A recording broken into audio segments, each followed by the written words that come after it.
We're off. We had a very, very quick changeover. As you can see, we've still got the scoreboard on for Real Valladolid and Girona. That one's finished. I'm going to change the scoreboard now. I did just want to get live because we are actually live with Sunderland and Coventry. So I'll sync the scoreboard up in just a moment. I do just want to say very, very quickly, before we get started, a big, big thank you to our sponsors, Match Bingo, who are sponsoring every single live this season on Premier League Dad. All of our 24-25 games, we are live every single day on this channel. If you've never heard of Match Bingo before, I'm sure you will. They're a fabulous app. Go and check them out. Click the link in the description or scan the QR code that is live on screen throughout the live.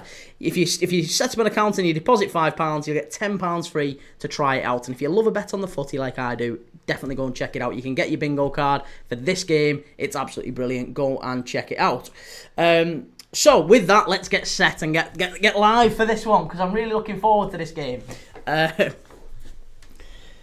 So, we're off and underway. Let's change the scoreboard very, very quickly, because there's no way we want to be watching with Valladolid and Girona hanging over us.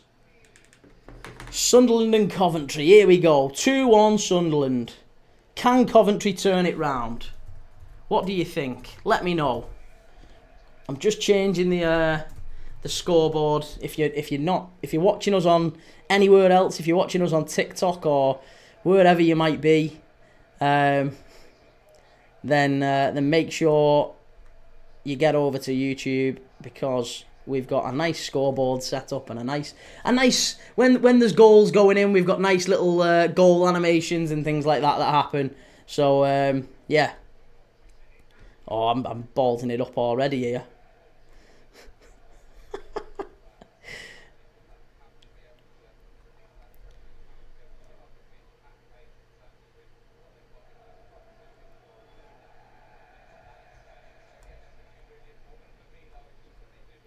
Right, club badges, English clubs, where are you?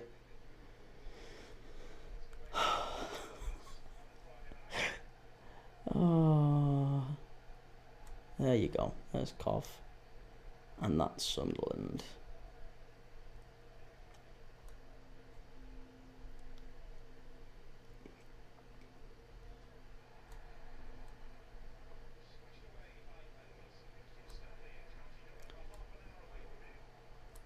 Right, scoreboard is, we're 2 minutes and 50 seconds in.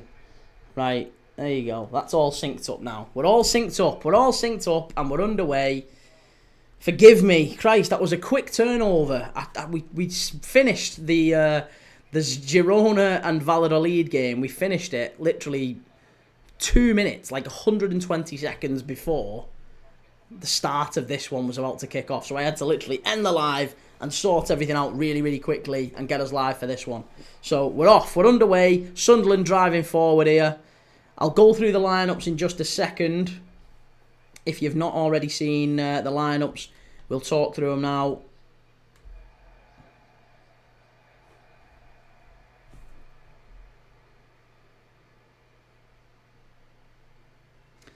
Bryn, hi buddy, I'm in. Good to see you, Bryn. I've heard what's happened to you, mate. I can't believe that. Yeah, it was gutting. Geordie Rob, can you tell who I am cheering along for in this one? Just about, Geordie Rob. Be yourself, Dylan. Come on, Sunderland, supporting you for my grandpa who passed away. Please do it for him. Oh, commiserations, Dylan. Yeah, I don't know. I don't really know who I'm cheering for in this one, but it's as long as we get a good game.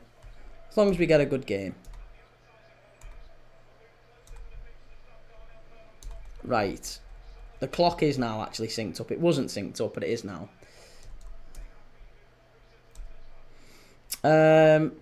Edward, you keep forgetting the quiz at half-time. I know, keep going to change to Las Palmas versus Sevilla after this half, to be fair. I want to see Bajcetic relegate Sevilla.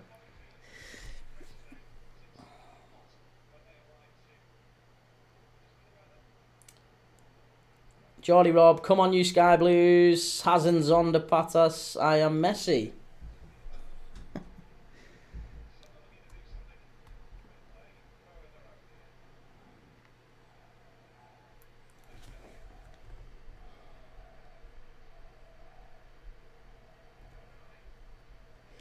Right, ball into the box.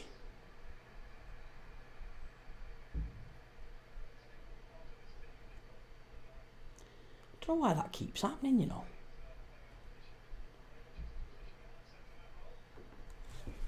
So what do we think this one? With Sunderland and Coventry. Oh, there's a chance already at the far post. Sunderland, oh, just over the bar.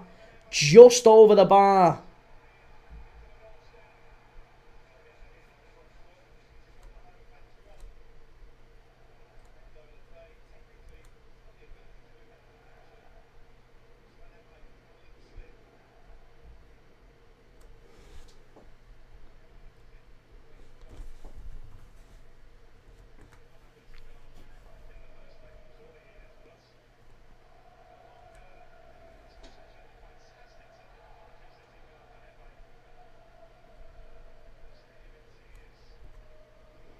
Sorry, I'm just catching. For some reason, my thumbnail hasn't uploaded to YouTube for this one, so we're just sorting that, and I'll be right with you. If for some reason it's done, it's through a curveball. Right, there you go.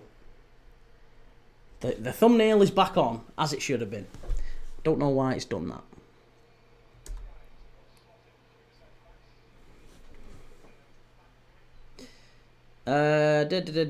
Reese, they've moved the advertisement boards closer to stop Coventry's long throws. Have they really? Have they really? I like that tactic. That's a little bit snide, isn't it?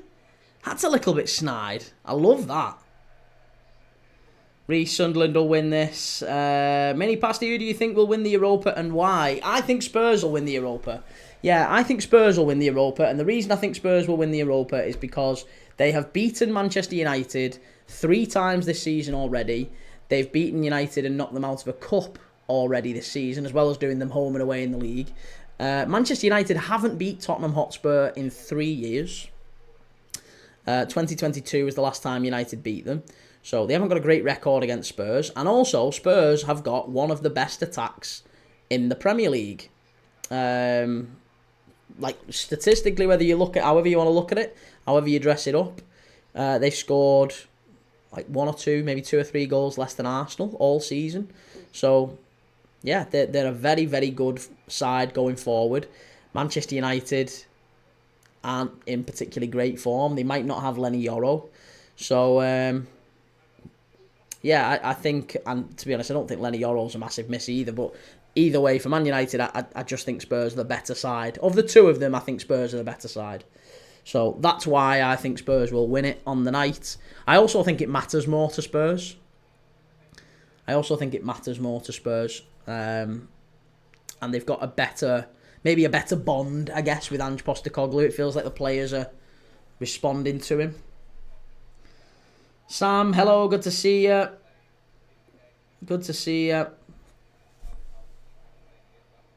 I wonder who you support. Liverpool, I support. Yeah, I support Liverpool.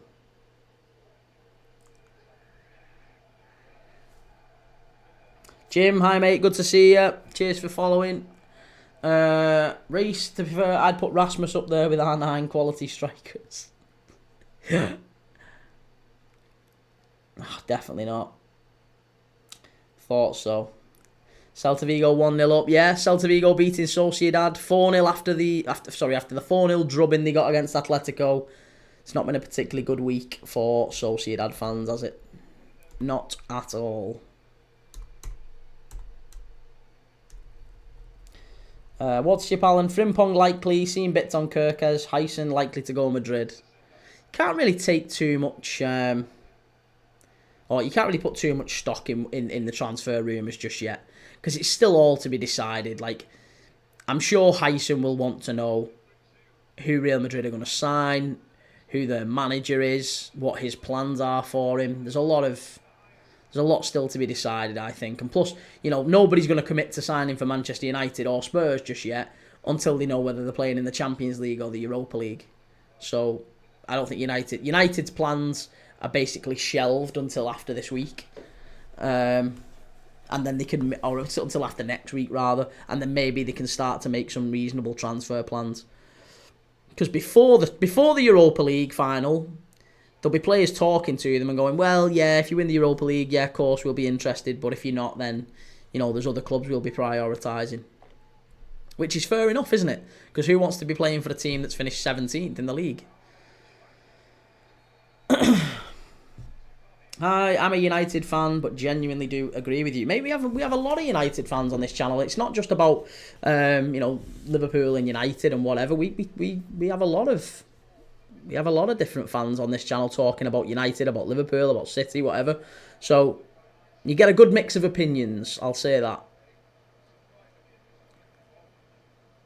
16th for now. 16th for now. You were 17th at half time the other day. So, and I do think you probably lose the last two games.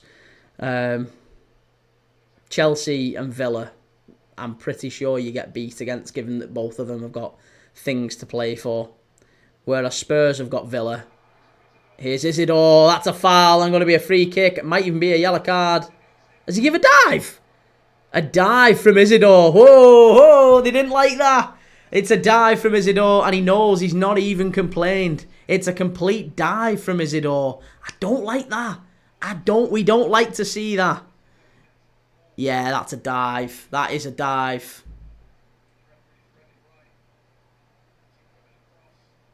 Oh, it's a total dive, that as well, isn't it?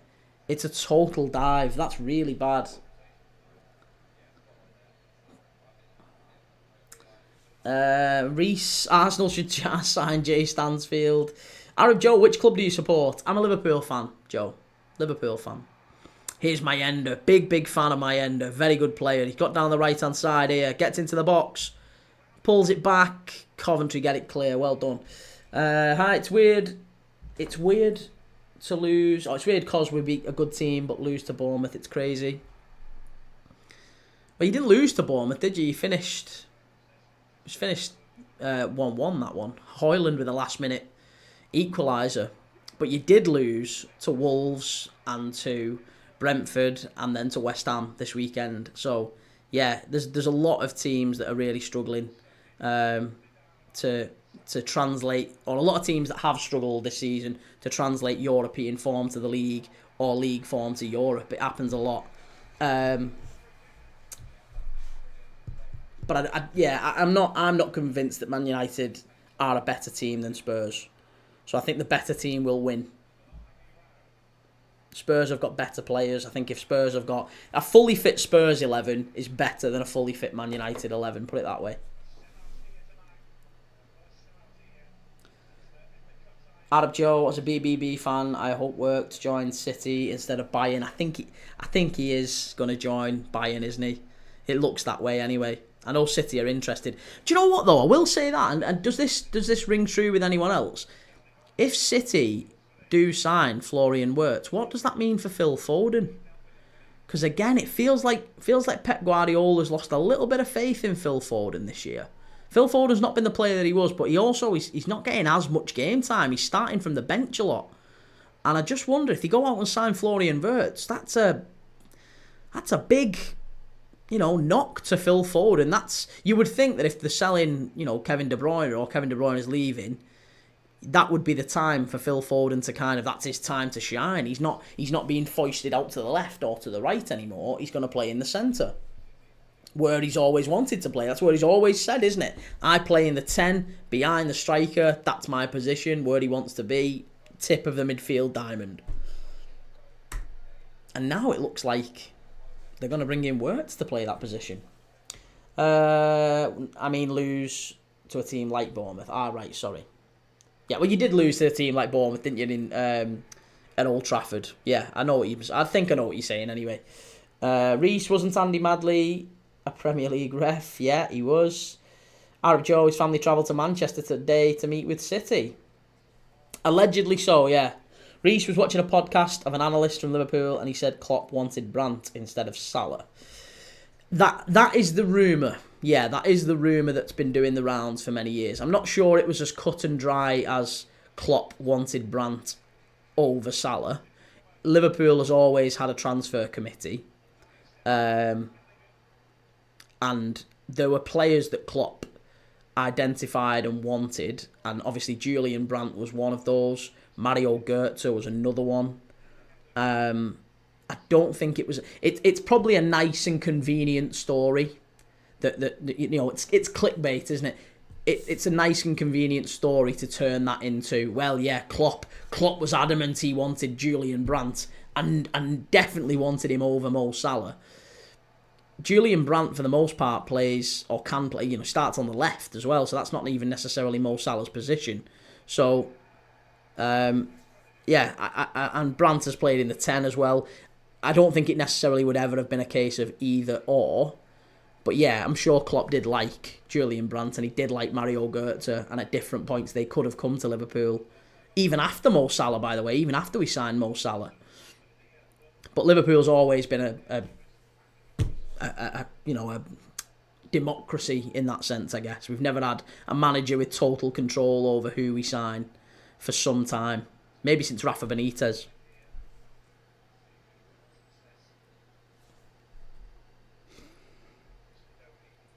Callum, a drubbing, what could have easily been 6 or 7 if we didn't take the foot off the pedal. Jim, hey, what was the score with Girona and Valladolid? It was 1-0 to Girona, mate. Finished 1-0 Girona in the end. It was a bit of a scrappy goal at the end, but it finished 1-0. Jim, my money's on Sunderland on the night and aggregate. Okay. Well, Coventry have started a little bit better here. Sunderland, I think, obviously have got in the opposition half and they've had that dive from Isidore, who's now on a yellow card. But Coventry are just knocking it around a bit better. We're still sort of 17 minutes in. Better from Coventry, that is better. Stepping out of defence, kitchen there. Really good play. Scott Rice, come on Coventry. Callum, this is a rebuild season for Atletico. Current squad is age 29. It's crazy. I rate Foden. There you go, first shot on target. Patterson with the save. Reece, I'd take Brandt over Salah any day.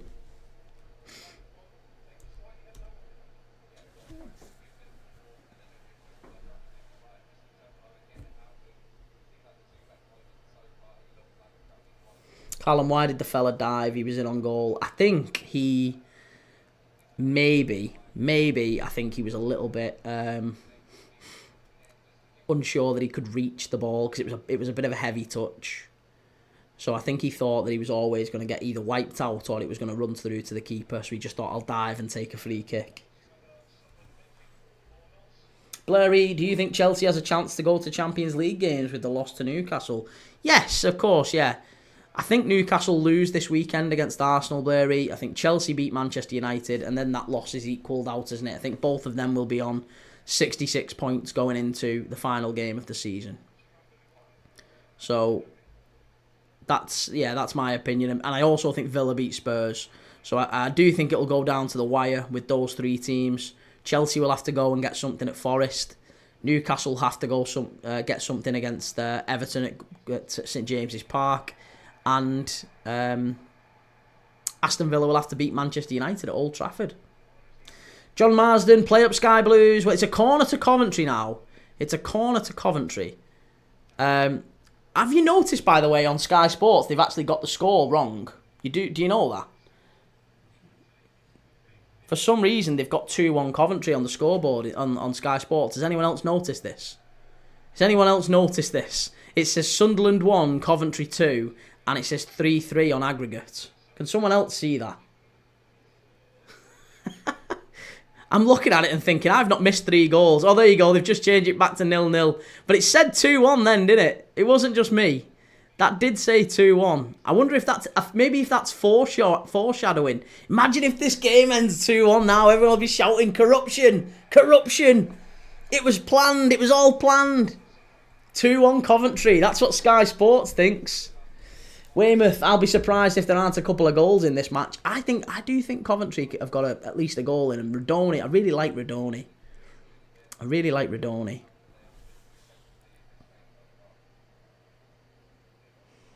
RC798, second again. Ole, ole. Love that, mate. Arab Joe, there was a meeting today between Man City side and the Wirtz family in Manchester. Yeah.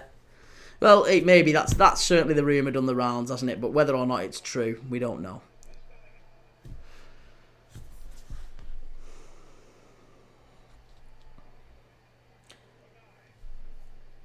Ed Markneri 400. Good night, dear. Is it possible for you to send the agent to watch too? I don't know what that means. Ben Hughes 453. What's going on with the scoreboard? I know. It did say 2-1 to Coventry, didn't it? It did say 2-1 to Coventry. So I think there might be a bit of an under. Maybe there's something going on here. There's something going on. My scoreboard's all right. I've got my scoreboard working, Sky Sports. See, they're amateurs, these. I've got my scoreboard working. Theirs isn't.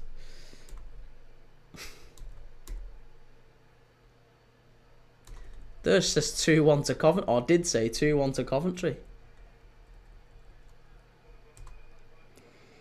Callum... Yeah, can John Marsden, we'll take that. Well, that will expose a lot of the reasons on VAR decisions. Oh, that was a foul throw. That's, honestly, you should fine him a week's wages for that foul throw. That's shocking. Ben, then it said 3-3 on aggregate, back to normal now. Well, it would be 3-3, wouldn't it? If it's 2-1 Coventry on the night, then it's 3-3. So that bit actually made sense, the aggregate bit. But for some reason, I was looking at it and going, I've not missed 3 goals in this game. I haven't missed 3 goals in this. I'm sure I haven't. I am absent-minded at the best of times, but I haven't missed 3 goals in the opening 20 minutes.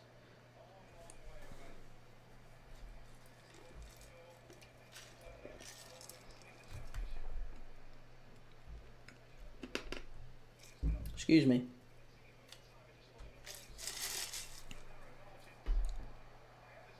Here's Sunderland. Mayenda, great save. Unlucky. Really, really good save there from Wilson. And now Sunderland pushing forward again. Hood over to the far side. Chance. It's gone behind for a goal kick. Oh. This might be him off, actually. This could be him off the pitch here. What's going on? I think he might be... I think that might be a game ender for him. Yeah, I think he might be off.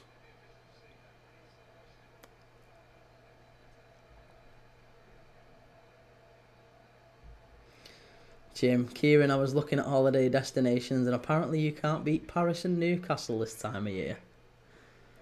The old classics are the best, aren't they? Let's just watch this back. What happened? It's a ball to the far post.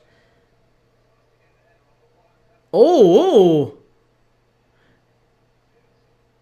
I don't know what the keeper does there, but he runs out for some reason and just kind of like knees him.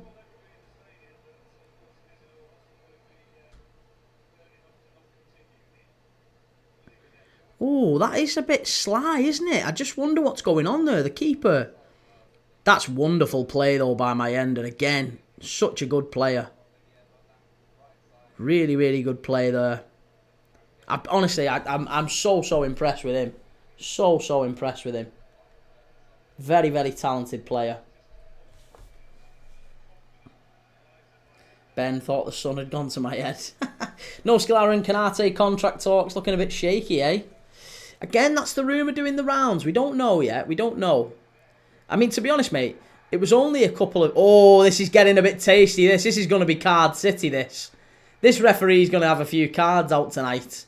They're all flying in the tackles already. There you go. There's a 1 card out. Who's got... Sheaf's got a yellow card. Coventry captain Ben Sheaf has got a yellow card. Hey, and you shut up as well, Bellingham. Just like your big brother. He's got a big mouth. Get him booked. Get him booked. Callum, he's trying to make him bite and sent off. There's a few tasty tackles going in already here. That was a little bit dirty from the keeper, wasn't it? That Wilson. It was a little bit dirty. I don't think there was anything wrong with that second tackle. I've got to be honest. I thought Sunderland maybe were a little bit unlucky there to get pulled back. But either way, Ben Sheaf has been booked. The Coventry captain has been booked.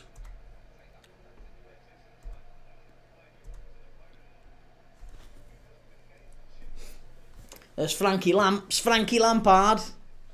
He's he's looking a little bit tense. Belfast, I know you're a football man, but do you think... I don't know what that means. I don't know what that means, mate. Yeah, I don't know what that means. Callum, this is prime Simeone ball.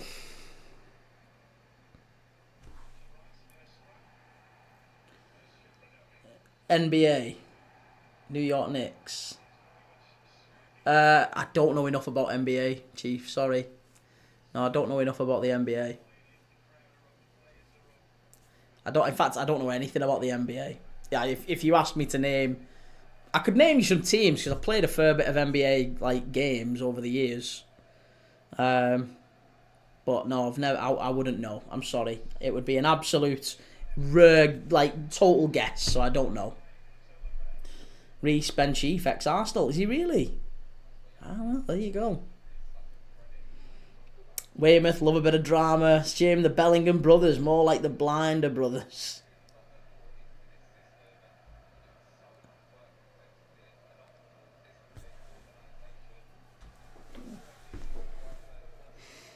Right, well, we're 25 minutes in.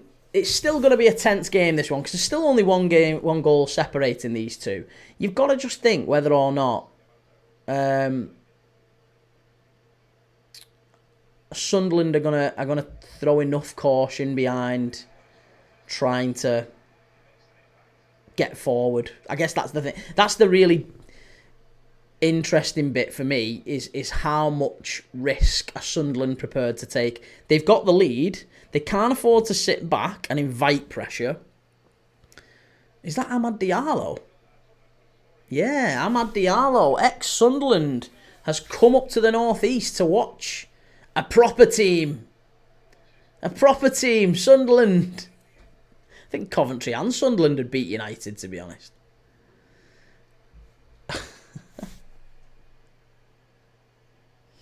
Gal, get these Mackhams back in the Prem. Keep on, man. Ball into the box. Unlucky. Reece Crownshaw, none, acting like he's on the same level as his brother. Ah, he does me head in. Absolutely does me head in. Percy, Ingle, how you going, mate? Good to see you. Good to see you. Your team is horrible. Cheers, man. Many don't like us, but it is what it is, innit? It is what it is. Gal, Sunderland actually feed their staff. That's the difference between them and United. Percy Ingle, I'm joking. I love your team. Hey, well, listen. There's plenty you do, plenty you don't. I didn't take it personally, by the way. If you don't like Liverpool, you don't like Liverpool. Yeah, it wouldn't upset me or offend me at all. I'm not Liverpool. Don't mean you don't like me. You might not like me too. I don't know. Marco, who do you support? I'm a Liverpool fan, Marco. I'm a Liverpool fan, but as you've probably already discovered, I don't know if maybe you've not watched the channel before, yeah, I'm a Liverpool fan, and we watch everyone on this channel. So we're watching, obviously, Sunderland Coventry now. We've just watched Valladolid against Girona in La Liga. We're watching the Bundesliga on Saturday. We're watching the League One playoff semi-final. We're watching the League One playoff semi-final tomorrow as well. Sorry, League 2 playoff semi-final is on Saturday. League 1 playoff semi-final is tomorrow. And we're watching a League 1 game as well on Saturday night. Strasbourg against Le Havre. Final game of the season. Strasbourg potentially could make a Champions League spot. So, yeah, we watch all sorts of footy on this channel. If that's your type of thing, give us a follow. Get over to YouTube if you want to support the channel. Get over to YouTube and see a proper professional setup over there. We've got a nice camera and a nice audio. We've got a scoreboard and a clock and all sorts. So go and check that out. We have nice goal-scoring animations as well on YouTube. Goal-scoring animations. If there's a goal that happens, you know, it looks a bit nicer than it does on TikTok. But if you want to stay on TikTok too, that's fine. Gal, you change his tune quickly, Percy. Reece, I bet Diallo's outfit cost max 2k. Sakamoto! Oh, just wide. Just wide. Really unlucky, that. Really unlucky. Gal, Scottish Championship playoffs is today as well. Hoping Partick Thistle come back up, same as Sunderland. I like Partick. Yeah, I like Partick Thistle. Jim, I'd just park the bus if I were Sunderland. Sunderland, please beat Sheffield United. Yeah, whoever it is, I don't mind who it is. If Sunderland or Coventry get through tonight, I don't mind. I quite like both teams. But if they do come up, I would much rather any of them go up than Sheffield United. Edward, on game 23. Nice. Good stuff. Enjoy.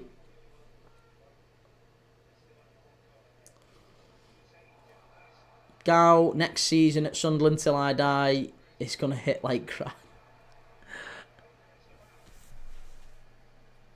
I didn't watch the last one, if I'm honest with you. I've only watched like bits of the Arsenal one and the Spurs one was quite good, obviously, when Mourinho was manager.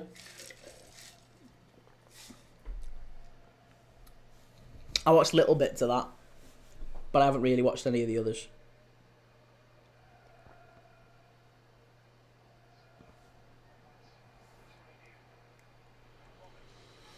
Mind your own. Come on, Sunderland. We don't want Coventry in the Premier League. Right, well, Coventry are getting forward here. They've got a real chance. Ball into the box, cleared away by Ballard. Comes out again to Coventry. They're playing much back to foul, and it's going to be a free kick just outside the area, and it's going to be a yellow card to Sunderland as well. I knew there would be cards in this one. I knew there would be cards. James, shame about Bristol. I wanted them to come up the most. I know, but to be fair, if Bristol were getting smashed 6-0, then you can only imagine what next season would have been like in the Premier League for them. Patrick Roberts, it was ex-City, ex-New York City as well, and ex-Celtic. Patrick Roberts, all getting booked there.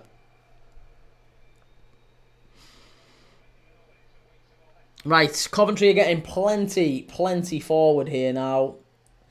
Gar will never get over Spurs sacking Mourinho the day before a cup final. G. Lawrence 94, will Canate get booed if the rumours are true? No, not at all. Not at all. Canate hasn't said anything like what Trent has said. He's also not a local lad. He's not a Liverpool lad. He owes the club nothing. So if he decides to go, good luck to him. Chance! Coventry must be! Oh, it's cleared away! Unlucky. Really unlucky, that. Really unlucky there. Keith Gallagher, what game are you watching? We're watching Sunderland and Coventry, Keith. Sunderland and Coventry. Driving forward here, Coventry now. This is positive play. Oh, and for some reason, the ref stopped. Oh, it's another yellow card. Who's he booked here? It's yellow card City this game.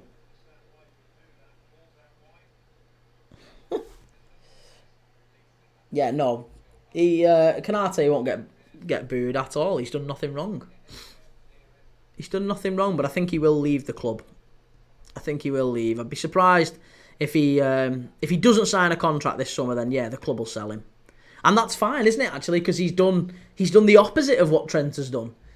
He's actually told the club, well, yeah, I'm not signing a contract. I want to leave. If that happens, then yeah. But I imagine he might still do. You never know. He might sign a contract. I hope he does. I'd love Canate to stay. And if he signs a contract and stays, then brilliant. That'll be amazing, because there's no other centre-back in the world I would swap for Canate. Not a one.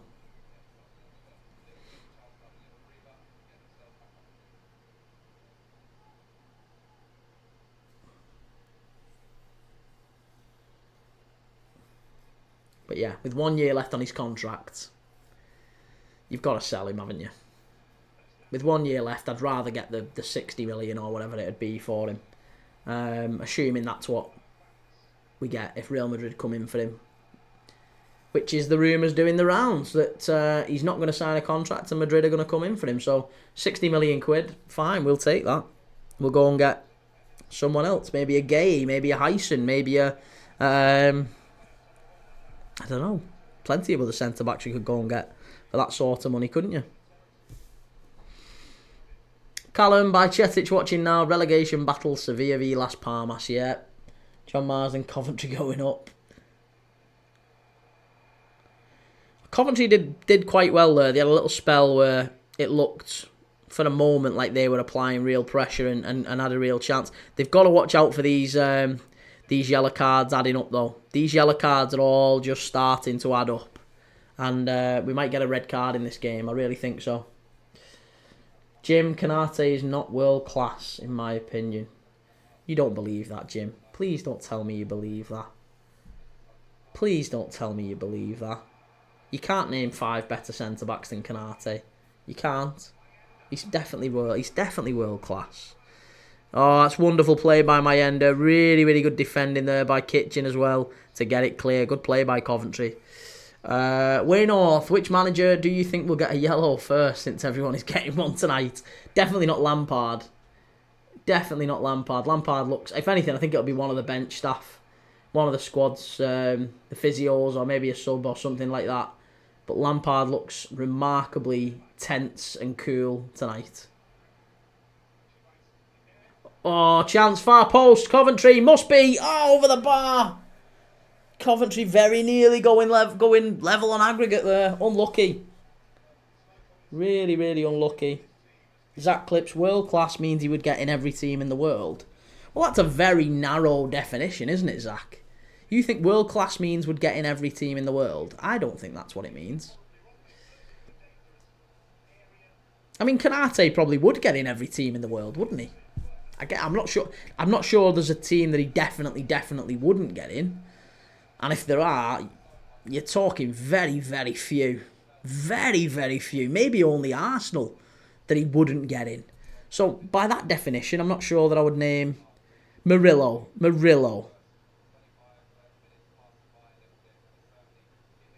Murillo and Rudiger are better than Konate. Jim, mate, I love you. I love you to bits. And I really appreciate you being on the channel.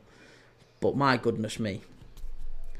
We're going to have some grown-up conversations here if you're telling me that Murillo is better than Ibrahima Konate. Oh, goodness gracious me. Yeah, I don't subscribe to that opinion anyway, Zach. I don't think that's what world class means. To me, world class is, and I guess everyone's got their own definitions on what world class means to them. Some define it very, very narrow, don't they? Some would say it's got to be world class as like they're the best in their position, and that's fine. For me, I would say if you're the best sort of 3 to 5 in your position, then I'd call you world class. So I don't think I could name 5 better centre-backs than Konate. I can name you 5 very good. If I'm naming my top 5 centre-backs in the world, Konate's in there. Yeah, Konate's in there. Unless you've got an agenda and maybe you're a United fan or, you know, you're an Arsenal fan or you hate Liverpool or whatever, or you're on the wind-up, you're trying to wind up a Liverpool fan, you might be stretched, you might, make some players a little bit better. If you're being honest, if you're being really truthful with yourself, there's nobody putting Konate not in the top 5 centre-backs in world football. It's an outrageous thing to say. To be world class, you need to be consistent, and Konate isn't consistent. In what world isn't Konate consistent? There's an argument that Konate has been more consistent than Van Dijk. He's absolutely unbelievable. Honestly, the only thing with Konate sometimes has been his fitness. And that's not even terrible. But that is the only thing I think you could legitimately throw at Konate, is that sometimes he has missed a few games, a few important games. Not consistency, though. What makes Konate so good, though? He's got no weakness to his game. He's got no weakness to his game, none. He's so quick. He wins. Put it this way. I don't know if this stat is still the same, right? So I'm not going to say it like it's fact now. Coventry, chance! Oh, just over the bar, very nearly 1-0. There's a claim for a penalty, but Radoni's not getting it. The ref's not give it. It's gone over the bar, unlucky. Really good play by Coventry again. Ball got played to the far post. Header down, and it just was dropping in the 6-yard area. Radoni with a touch just knocks it over the bar. Unlucky from Coventry. And they're applying a lot more pressure now. It's coming. It's coming. Yeah, what makes him so good? He's quicker than pretty much any striker in the world. I've never known anyone beat him for pace. I've never known anyone beat him for strength.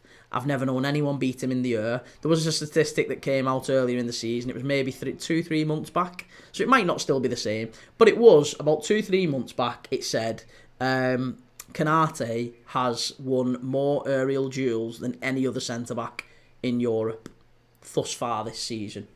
So, yeah, aerially, unbelievable. Pace, strength, unbelievable. Reading of the game, can carry the ball out of defence. I mean, we saw that against Arsenal. Picked the ball up in his own penalty area and ran the full length of the pitch and then passed it in for Conor Bradley to get in behind. Like, it was a great pass as well, great weight of pass. Look, he's played for a Liverpool side that has consistently played for a Liverpool side that has breezed the title, that has reached Champions League finals, that has won FA Cups and League Cups. He has been part of one of the best teams in world football over the last 3 to 4 years. I don't think you can name anyone else really that could say that, and I don't think there's anyone else that I would argue has been as consistent as Konate. There's not that many. There really isn't. This season, people will say things like Bastoni. Bastoni's been very good this season, but he also had a pretty poor season last year.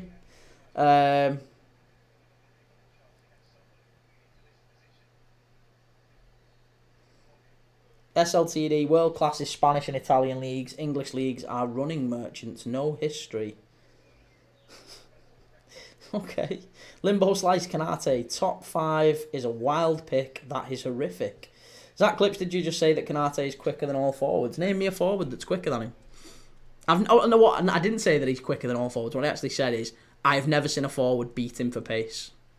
And I've never seen anyone beat him for strength. And I've never seen anyone beat him, like, physically outmatch him. I haven't. Vinny and Mbappe, yeah, didn't get the better of him.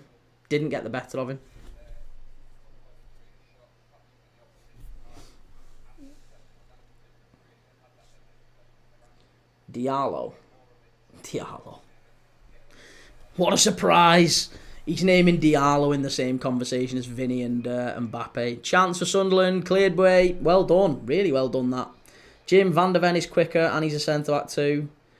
Robertson, Trent and Van Dijk all did better than Konate. Trent not defensively but still did better. Mbappe is quicker. Again, we're having these conversations, lads. You've all got agendas because you're all United fans. Alex consistent. Lenny Yoro only been dribbled past 8 times, less than Konate, Van Dijk. Alex, that stat is, you do realise that stat is absolute nonsense, by the way, don't you?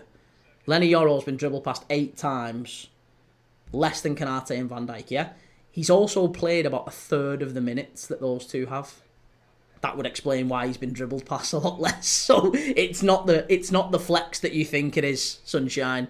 He's played a third of the minutes, so yeah, the fact that he's got like 1 or 2 less dribbled past, that's probably why. I mean, I've been dribbled past less than Van Dijk and Konate. It's not really a flex, is it?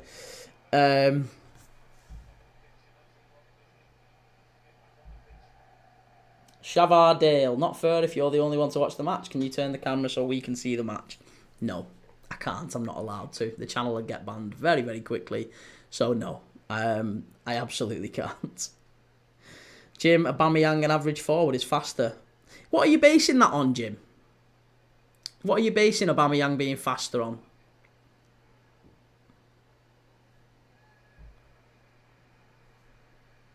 Zach Clips, if you put Konate against Mbappe in a race, Konate doesn't beat him. Okay, so what are you basing that on? Because that's a theory. That's something that you can't prove, and neither can I. So you're saying it's an outrageous suggestion. I'm basing mine on evidence. You're basing yours on a hypothetical. I'm saying I've never seen him beaten for pace by any centre forward. And you're saying that, well, yeah, if you put him in a straightforward race with Mbappe, he'd beat him. Okay, well, maybe he might do. We don't know. We'll never know, will we? Unless we get the two of them together. Unless you've got the number, get them together. We'll have a see. We'll have a bet. Oh, my end, a really good play, and Coventry get players back.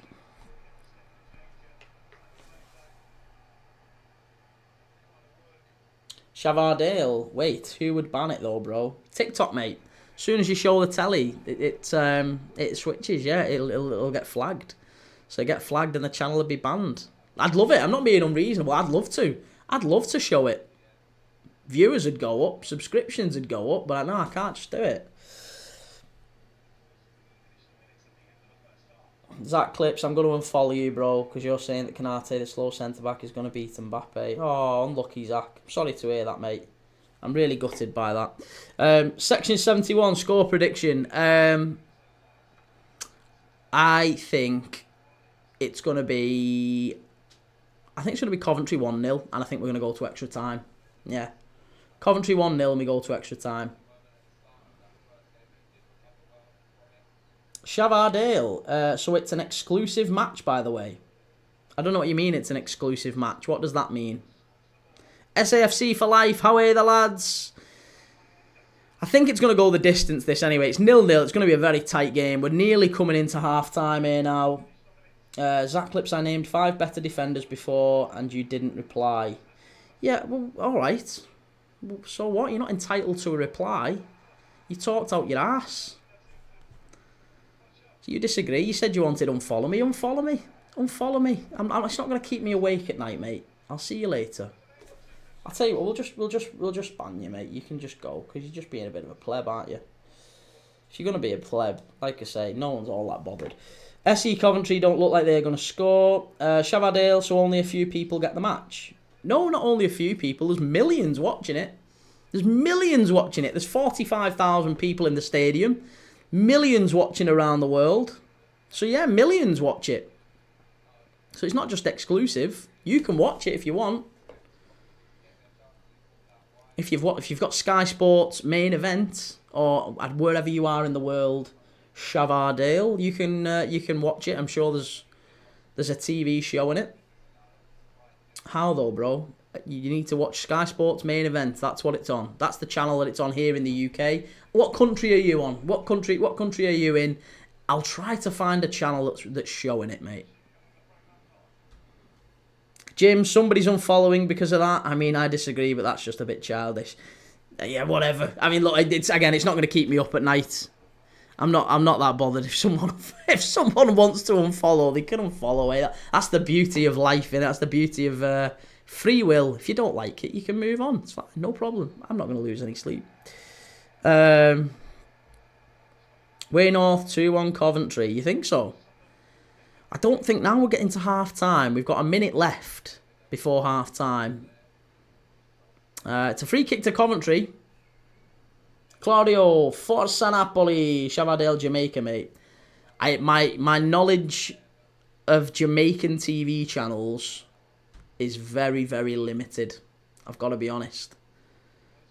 I know some things. I don't know Jamaican TV channels, so I couldn't tell you what it's on in Jamaica.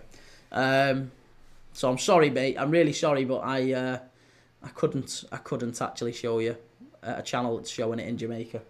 Section 71, do you go to many games? Not anymore, mate. No, not anymore.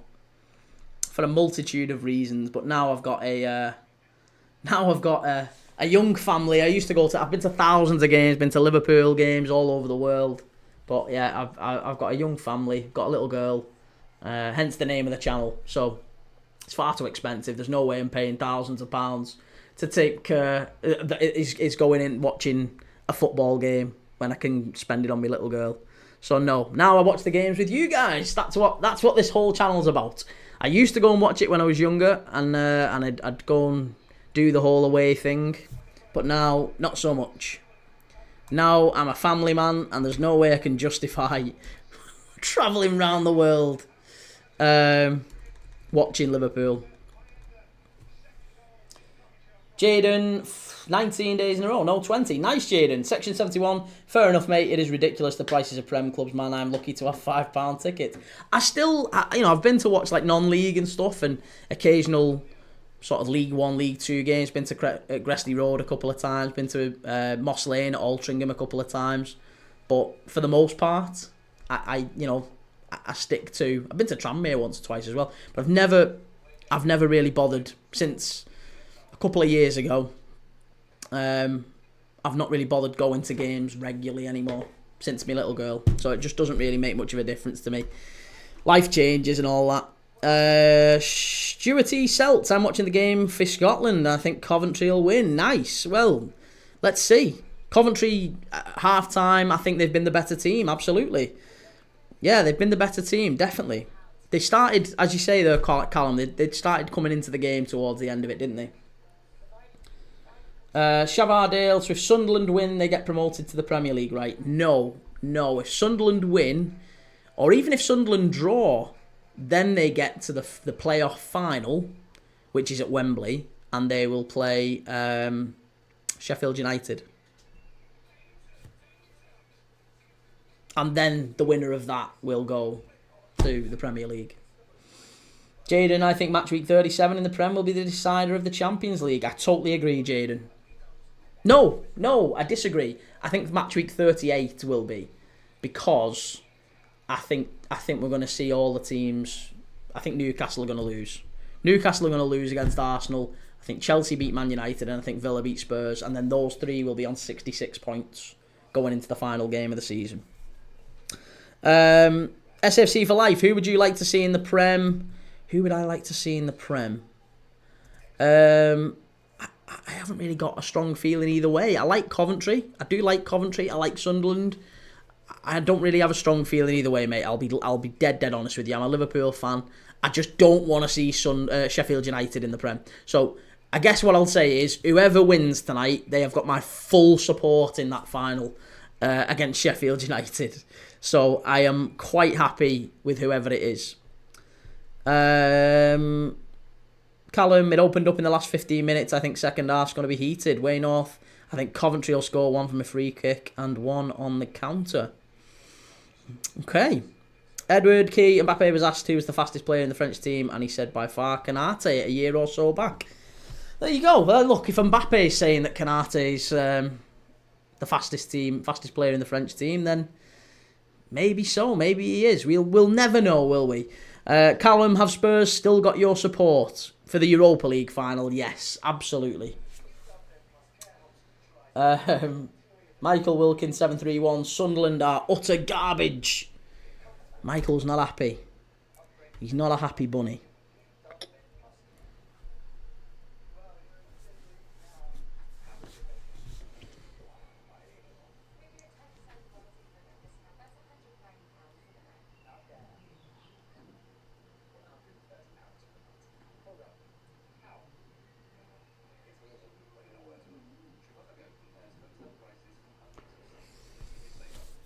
Right, so thinking about it at half time now then.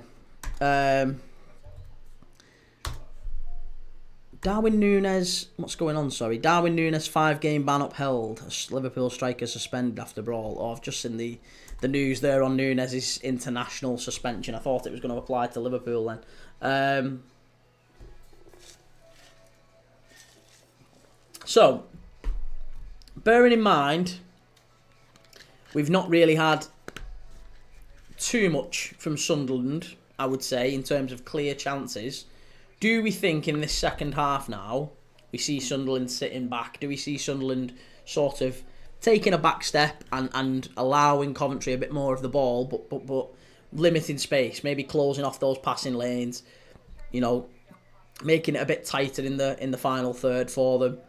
Do we think that they drop back? Maybe sacrifice one of the strikers. I would imagine Isidore or Mayenda come off. Probably Isidore, given he's on a booking. I would imagine we see him come off. And I'm trying to think who they'd bring on, maybe. But I wouldn't be surprised at all if Labrie looks at it and maybe thinks, do you know what, we'll take... Even if he puts Rig on, he could put Rig on just to bulk out that midfield alongside Neil and Bellingham. But I think he might be tempted to sacrifice Roberts, who's also on a booking, and Isidore, and maybe put someone like Hjelde on. Leo Hjelde, who's been quite good, young lad. Maybe even Mepham, you know. Chris Mepham has done really well since he's come in from Bournemouth. He's an experienced player, so maybe Mepham could come in.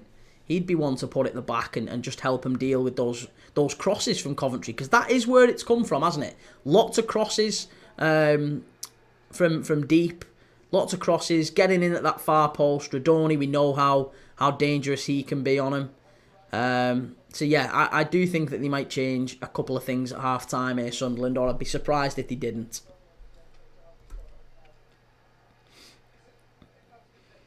SAFC for life. It is just a bit boring now. It's the same teams every year.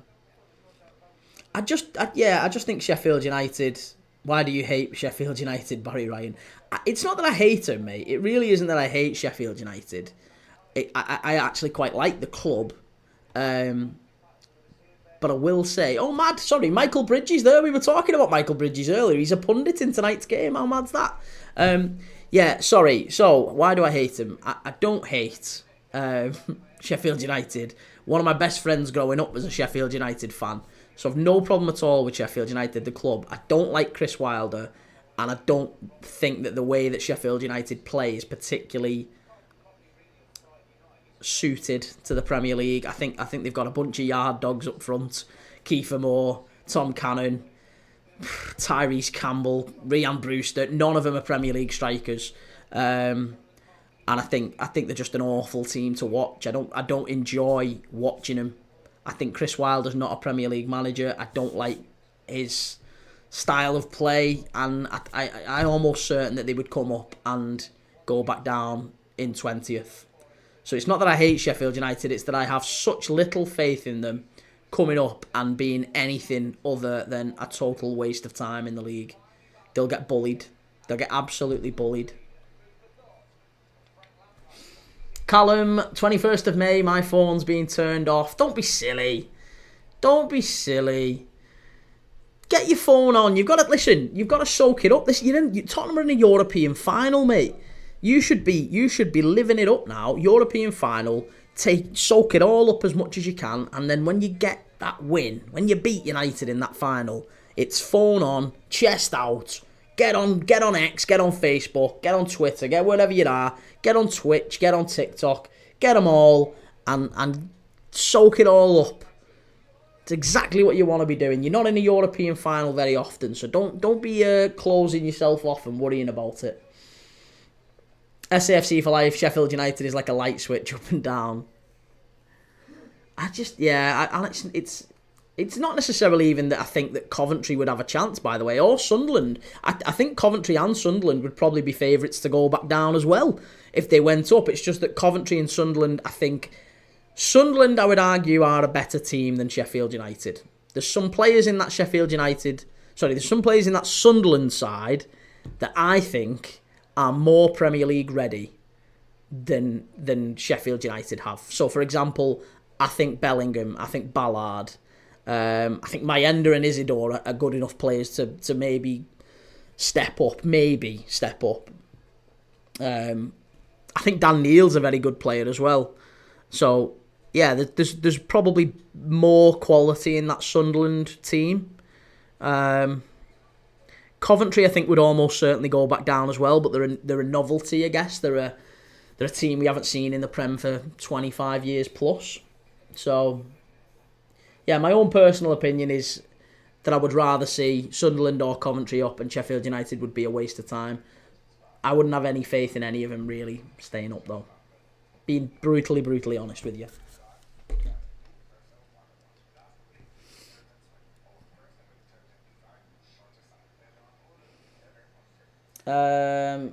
Michael Wilkin, Sunderland will win, but if they play like this at Wembley, Sheffield United will hit 5+. Stuart. Hello from Napoli, brother. Hello, ciao. Section 71, do you reckon any clubs coming up will stay up? Yes, I do, yeah. I do think at least one. I think Leeds will. Or Leeds or Burnley. One or two will. Yeah, I do. Both of those can give the Premier League teams a run for their money. So I'm not worried that we will see a repeat of last year, that teams will just come up and go back down. I think that's overplayed, that's nonsense, it doesn't happen. It's happened in the last 2 years, but before that it's happened once in 27. So something that happens twice in 27 years, or 3 times in 28 years, whatever. 3 times in 28 years would be rare. If something happened 3 times in 28 years, you wouldn't look at that and go, it happens every year. It's nonsense. Don't listen to people who talk like that. Josh Quigley, what team do you support? I'm a Liverpool fan, Josh. Section 71, do you reckon any clubs coming up will stay?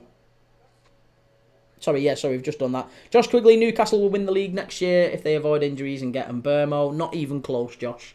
No, Newcastle will be lucky to qualify for the Champions League this year. Yeah, Newcastle will be very lucky to qualify for the Champions League. The way that they've been playing the last few weeks, very, very lucky. But I think they will make it just about. And the fans have got a little bit carried away. This is the first season that Newcastle have done anything in 50, 60, 70 years. So there's sons, granddads, dads, whatever, 3-4 generations of Newcastle fans have never seen a team as good as this one. So, but the reality is they've only qualified for Europe twice in the last 3 years. Maybe this year they will qualify for the Champions League. So they're not... next season, success for Newcastle is 5th. Again, that's success for Newcastle.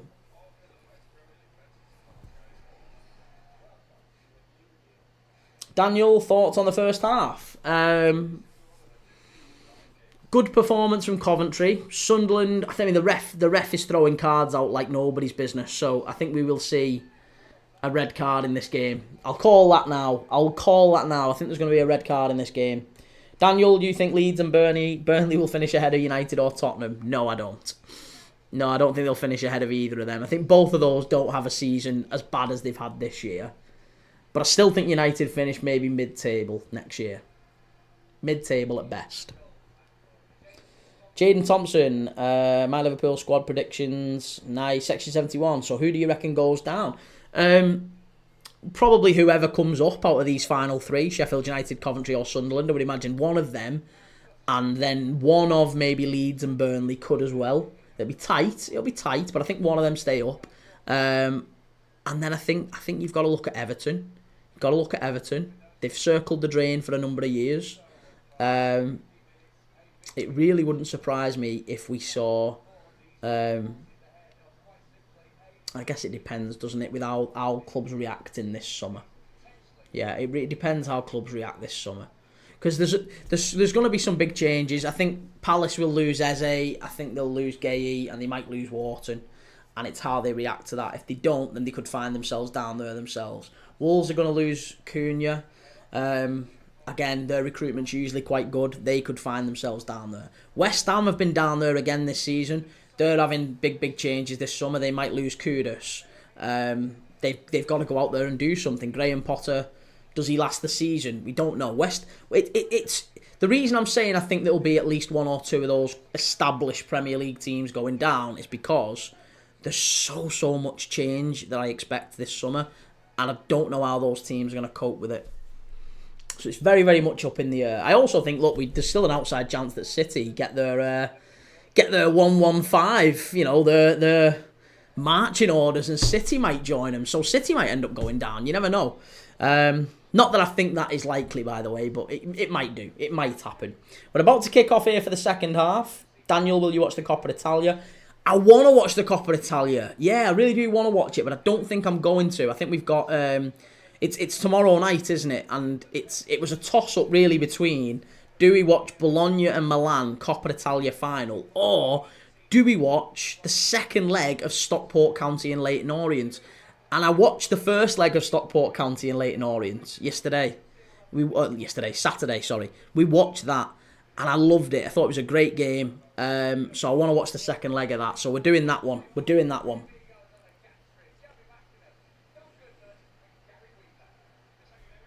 Right, we're about to kick off here, second half. Daniel, you're hating on Newcastle recently. They beat Chelsea at the weekend, albeit Chelsea at average.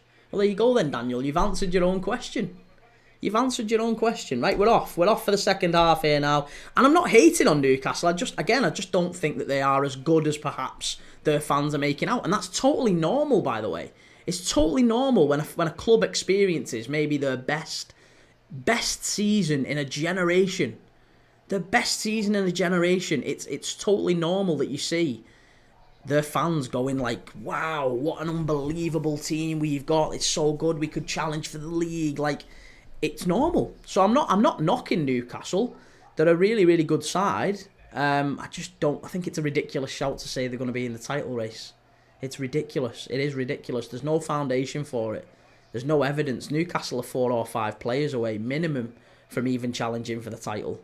And that's without them possibly losing Isak or Gordon as well. There's not a group of Newcastle players there that I look at and think there's a few that could be part of a title winning side, but the keeper isn't a title winning keeper. The back four isn't a title winning back four. Dan Burn, Shah, Livramento, Trippier, even with Lewis Hall in there, it's not a title winning back four. It's nonsense. Midfield 3, fine, I'll give you that. Joe Linton, Tonali, Guimaraes, fine. Top midfield 3. Beyond it, they've got Longstaff. Lewis Miley, he's a kid. Good player, but a kid. So, it's ridiculous to say that Newcastle are going to be title challenging with that midfield. And because it's usually your squad and your bench that wins the title. And then the front line, apart from Isak, is dreadful. Barnes, Murphy, ball into the box, Coventry. Barnes, Murphy, Gordon, not been himself recently. And they've not really got anyone on that right-hand side since they sold Almiron. So I'm not having for one moment the assertion, when you hear Newcastle fans talking about the title, that's the metric for knowing that a plant pot short of an allotment. Barry Ryan, what happened to George Baldock, the Sheffield United player? He was in. Was he playing in Greece at the time? Was he playing for Panathinaikos? I don't know. It was very sad what happened to him. Jim, Leeds will and Burnley might. All teams in the playoffs won't stand a chance. It's fair, Jim. Yeah. SAFC for life, I agree we would go down, but even putting my bias aside away, I still think we would be more entertaining in the Prem. I'd agree with that. I'd agree with that. Entertaining. If we're talking entertainment, then yeah, I think Sunderland and Coventry are the way to go. Both of these do like to knock it about a bit, don't they?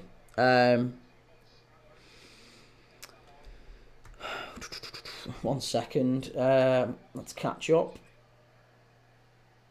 Daniel, who do you think will manage Burnley next season? Parker only likes to manage up until September. I think he'll do all right, Scotty Parker. He seems to have learned his lesson from the last time he was in the Prem. You think Man United will be in a relegation battle next season, Daniel? Wow. L, need 2 Coventry corners for the bet, lad. What do you think? I don't see why not. Yeah, they're pushing forward, Coventry. I'm sure they will have chances and I'm sure they will get corners. Chance down the right-hand side. Ooh, keeper gets hold of it. Barry Ryan, Longstaff is good. He's not title winning though, is he, Barry? Come on. He's not a title winning. If you all right, put it this way. Look at Liverpool, City and Arsenal's midfield, right? And look at the players who are on the bench for those teams. Longstaff or Curtis Jones. One of them's playing for England. Newcastle fans can't wait to get rid of Longstaff either, by the way. Longstaff or Nico Gonzalez. Longstaff or Nunes. Longstaff or... oh, that's a foul on the edge of the area, surely. Coventry, very nearly. He's not getting it. No, he's not getting it. FM No Casuals. Longstaff's dad used to be a pro ice hockey player. Did he really? Did he really? I didn't know that. Callum, that's a foul. I thought so as well, yeah. I thought that was a foul. No, it wasn't. It wasn't. That was a dive, that, Callum. That was a dive, wasn't it? That, looking at it back now, you can say that was a dive.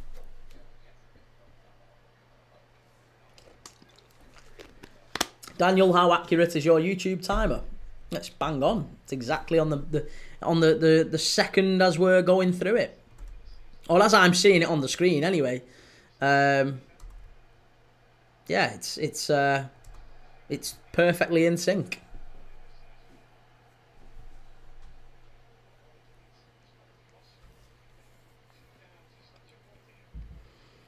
Jim, is Andy Madley done with the Prem? I don't know. I really don't know.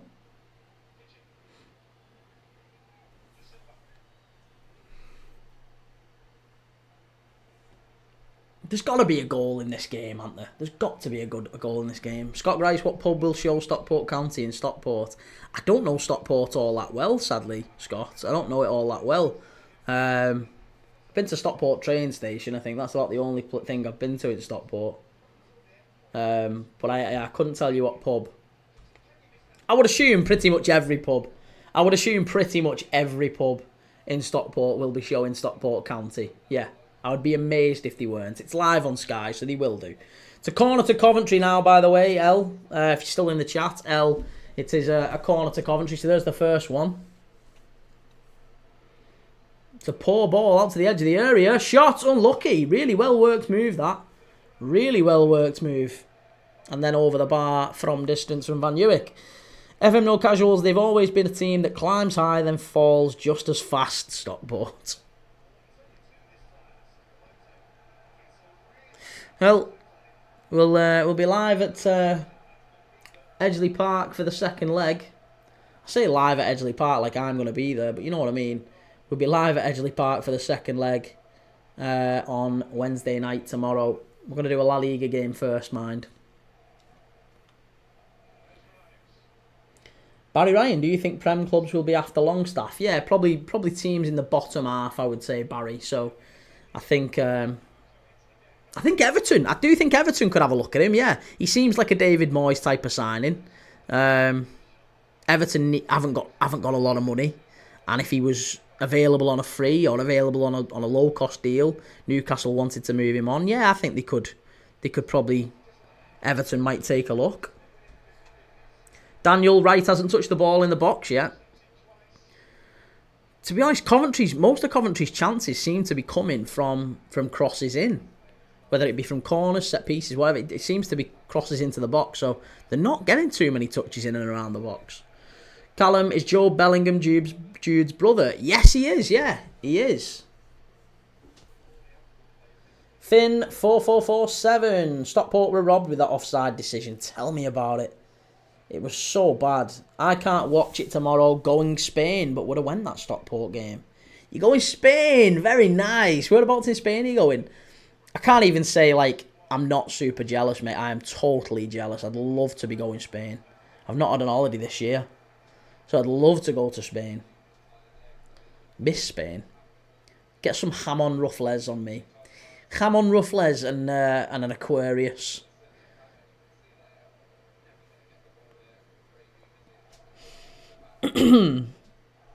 Daniel, Coventry will get a scrappy knockdown goal. Play up Sky Blues. Scott Grice, I might go and watch Stockport County in the final, and all I can say is Wembley, Wembley. We're the famous Stockport County, and we're going to Wembley. Nice. Barry Ryan, great move for AFC. That would be, wouldn't it? It wouldn't be terrible, that. Ball in, chance. Whoa, Coventry were claiming a pen. They're not going to get it. They're not going to get it. Lorette Demar just got back from Turkey last Monday as well, near Barcelona. Turkey's nowhere near Barcelona. What are you talking about? I do know what you mean, though. I've never been Lorette Demar. I've heard good things, though. I've heard good things. Well, enjoy that, mate. Christ, Turkey last week and Barcelona. Christ, just get more sun than Judith Chalmers, you. Do you work for a place in the sun? Is that what you do? Scotty, what's the score? It is 0-0. Sunderland 0, Coventry 0. It's still 2-1 to Coventry. 2-1 to Coventry. 2-1 to Coventry on aggregate. 2-1 to Sunderland. What are you talking about? Sorry, I'm having an absolute nightmare tonight. It's 2-1 to Sunderland on aggregate, not 2-1 to Coventry. I've like had my own little Sky Sports scoreboard meltdown there, haven't I? Sky Sports scoreboard was saying in the first half that Coventry were winning 2-1. Here's Sunderland getting forward. First real chance for them. Oh, you're not getting a pen for that. Behave yourself. Here's Bellingham.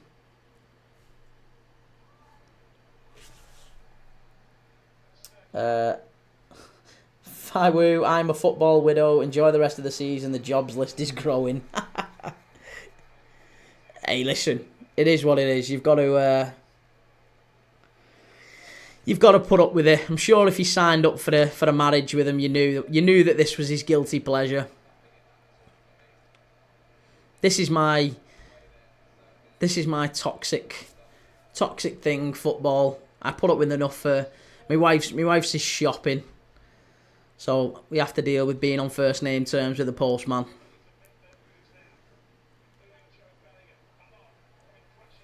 Finn, I don't want to miss the Southampton game. Also, Goodison is staying going to the women's team. Yeah, that's really good, that, isn't it, Finn? Yeah. Again, it's nice to see these cathedrals not being knocked down. You don't want to see Goodison being knocked down. Don't want to see that. Made up with that. Frank Lampard's looking very stern there. Very, very stern. I love him, yes. Met him on the way to footy on the train. Nice. Sunderland playing it clever, I think, makes me think their style might be good in a final. Yeah, they're breaking play up, aren't they? They're breaking play up and they're limited. Certainly limited. I mean, look at the gaps between the back line and the midfield. You ain't getting a ball in there. They're not passing. They're not allowing passes into feet. the gaps between the lines are so narrow. It's really, really hard work from Sunderland. They're working incredibly hard to try and keep the space down for Coventry. And also trying to keep it wide too. Daniel, have you been to the new Goodison? Liverpool fans say it smells of sewage. I'm not sure if it's just banter. It is near the old... it's near the docks. And it used to be... yeah, there was a sewage works not a million miles away. So that's something that will be said. But no, when I've been past it, it hasn't smelled. And it looks great, to be honest. It really does look great. Scott Grice, come on, Stockport County. And do you support Stockport County? I mean, I don't support Stockport County, but I'll be watching them against Leyton Orient and you know, cheering them on. I haven't really got a particular preference of who goes through in that one. Daniel, if Coventry do anything, it will be through Radoni. Totally agree. Yeah, he's there. He's said, hasn't he, that Lampard's his hero. And he's channeled his inner Lampard quite a few times this season, arriving late in the box. And yeah, since Lampard's come in, he started to play really, really well. He might actually be one, I think, if Coventry maybe don't go up, he might be one that gets pinched. Daniel, why are you jealous of Spain? Have you seen the weather recently? Spain also has no electricity. I love Spain. I love Spain. My plan is to retire out there at some point in my life. I'd love to. It's a wonderful place. Electricity or no electricity. And yeah, it's not even the sun. I think, yeah, everything's better in Spain for the most part. And yeah, the weather over here has been beautiful. The weather today has been glorious in the UK. Barry Ryan, have you or would you ever do a boxing watch along? Not really. No, it's not really my thing, boxing. And truth be told, Barry, we've spent what, best part of 5 hours live tonight watching the footy. I've got to try and save my marriage with some time that's not football related. So no, I'm fully dedicated to football. I don't think I'll ever do anything other than football. I might do over the summer, maybe something different over the summer. Maybe something, I don't know. Something that would be football related. I don't want to go totally left field on this channel. It'd be mad if I started doing like boxing watch-alongs on a Premier League Dad football channel. Daniel, what time do you have dinner? I haven't had dinner today. I haven't really eaten today. I'm trying to shift some weight, mate. I've lost nearly 4 stone in the last few months. Well, nearly 6 months. 5 months. 5 months. I've lost nearly 4 stone. Callum, do Formula 1 race. I hate Formula 1. Not a fan. Excuse me. Ida Lee, hi from Denmark. Who is your favourite football player from Denmark? Jan Molby. Or Daniel Agger. I really like Daniel Agger. Daniel Agger was one of my favourite Liverpool players. So yeah, Daniel Agger would be my favourite. Joe, who's playing? It's Sunderland and Coventry, Joe. Big up Spain. Weather my first day there, like 25 degrees. Amazing. User 4210405135557. What game is on, fat boy? Sunderland Coventry, mate. Sunderland Coventry is on. Idly Dam and Lindstrom. Yeah, Lindstrom's not been great, has he? Riz Smoke, what's the score? Score's 0-0. Sunderland 0, Coventry 0. 2-1 to Sunderland on aggregate. Daniel, Sunderland are organised but offer nothing going forward. Can see why they haven't won a league game in 5. I think they just took the foot off the gas, didn't they? Once they qualified for the playoffs and they knew they couldn't challenge for automatic spots, it felt like they just started. Every game was an exhibition. And they lost 4 games on the spin, didn't they? So, yeah, I'm not too worried about Sunderland's ability to beat Sheffield United, but they are sitting back a lot tonight. Coventry have got to get a goal. They've got to get a goal, surely. I can't see this finishing 0-0. Please don't let it finish 0-0. Callum, I love Formula 1. I love cars, though. That's probably why. Yeah, see, that's it. I've never really bothered with cars. It's not really my thing. Daniel, will you watch the Club World Cup? Yes, Daniel. Yeah, we've got a load of the Club World Cup games all planned. So there's going to be loads of them. Not as many, maybe, because there's some that kick off at 2 a.m. So I'm not going to be getting up at 2 a.m. But there's some that kick off, I think, at 2 p.m. and 9 p.m. or 2 p.m. and 10 p.m. So those ones, yeah, those ones I will do. Well done on the weight loss. Cheers, man. I've still got a long way to go, but I'm getting there. It's hard work. Everyone's got their vice, haven't they, I guess?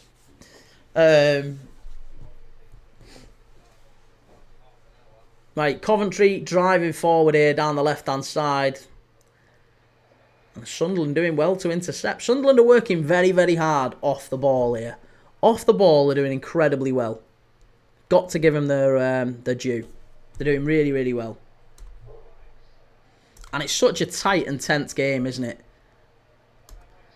And it's a corner. That's a second corner for Coventry now. There was a few people who were telling me they needed 2 Coventry corners to win a bet, and they've just got it. That's the second Coventry corner in the second half. So L, if you're in the chat, it's a second Coventry corner. You've won your bet, Chief. KD, LFC on top. Oh yeah, 2 games left to go. Enjoy it. Barry Ryan, do you like video games? I do like video games. I haven't played them in a long time.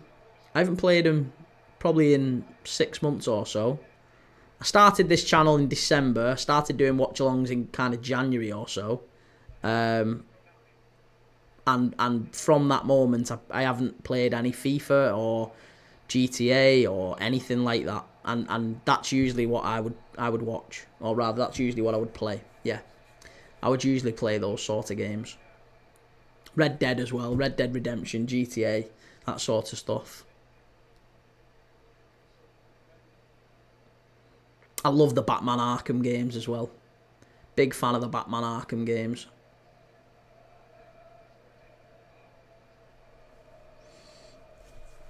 Riley, what team do you support? I'm a Liverpool fan, Riley. Yeah, big Liverpool fan. Radoni has only been at Coventry for 1 season. He's not moving. I don't know. There's plenty of players who do move on if they're not getting the needs met, I guess. And he's a player that certainly could be tempted by a move to a Premier League club, and Coventry will need Premier League money if they're going to try and rebuild. Assuming they don't come up, they could rebuild and come back up. Barry Ryan, will you buy GTA 6? Yeah, of course I'll buy GTA 6. Love to buy GTA 6. Daniel, what's your weight goal? Well, I haven't really got a weight goal. I guess I'm just basing it on how I feel. But yeah, I've got another channel. I've got another channel where I just do the stuff like the weight loss stuff, because it feels like I just end up. So I talk about the weight loss stuff on a different channel, and all that's there.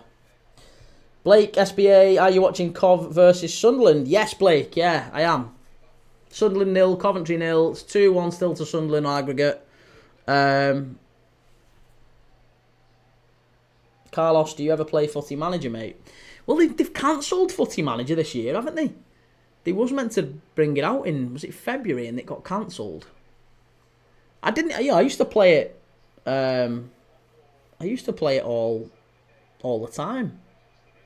I like the Championship Manager games going back like decades. I grew up on that sort of stuff, so I love the earlier Champ Man games. And Footy Manager I've played pretty much religiously every year. But yeah, they've cancelled it, haven't they? Carlos, yeah, got cancelled. I'm still playing FM24, waiting for FM26, hopefully around September. Blake, would you be able to show or not? Sorry, Blake, no. Again, I'd love to, mate. It's not me being unreasonable. I would love to show the game, but the viewers would be fantastic. The subscribers would be great, I'm sure. But Sky Sports would immediately, and TikTok would just immediately block it. So I can't. I'm really, really sorry. Doing the watch along though, if I'll happily tell you what happens. If that's something you're happy watching, then great. If not, then breeze on by. You can find on TikTok, we've got a clock, we've got a scoreboard. If there's a goal, you'll see a proper goal flash sort of interaction animation. That was a great chance for Sunderland and a really, really good save there. Low down from Wilson. Great effort that. Was it Dan Neil? Unbelievable. TTV83, are you good at football? I wasn't bad at football back in the day, but I'm a dad now, mate. I haven't played football in probably 3 or 4 years, maybe even long. Maybe more like 2 or 3. 2 or 3 years. I don't think I've played footy. Once you get into your 30s, it's so hard to arrange a group of lads to play footy. It's dead easy when you're younger. You can phone people up on a second's notice and be like, "Oh, what you doing? Do you fancy a game of footy? Come on." Oh, there's a fight. Joe Bellingham, there's a fight. Something's happened there. The goalkeeper absolutely raging at Joe Bellingham. I wonder what's happened here. All the players stopped. The play had gone up the other end of the pitch and everyone just immediately... The camera wasn't even pointed at it. All of a sudden, all the players turned around and sprinted back towards the goal line. It's going to be a yellow card for Joe Bellingham, but there is going to be something. The referee's assistant is telling him something. Yeah, once you get into your 30s, you can't really arrange a game of footy all that easily. Oh, that was all that keeper, Joe Bellingham didn't do anything there. That was all the keeper. He's a bit of... Do you know what? He's a bit of an head case, that keeper, isn't he? He probably should have got sent off in the first half. He should have got sent off in the first half there. Yeah, yellow card for the Coventry keeper. That was a storm in a teacup there. I was alright at footy, though. Alright. I mean, I wasn't, like, semi-professional or anything, but I was okay. Enough to keep the weight off, anyway. Nicholas Arno, Sampdoria going to Serie C, 3rd division. I didn't think Sampdoria had fallen that far. Bloody hell.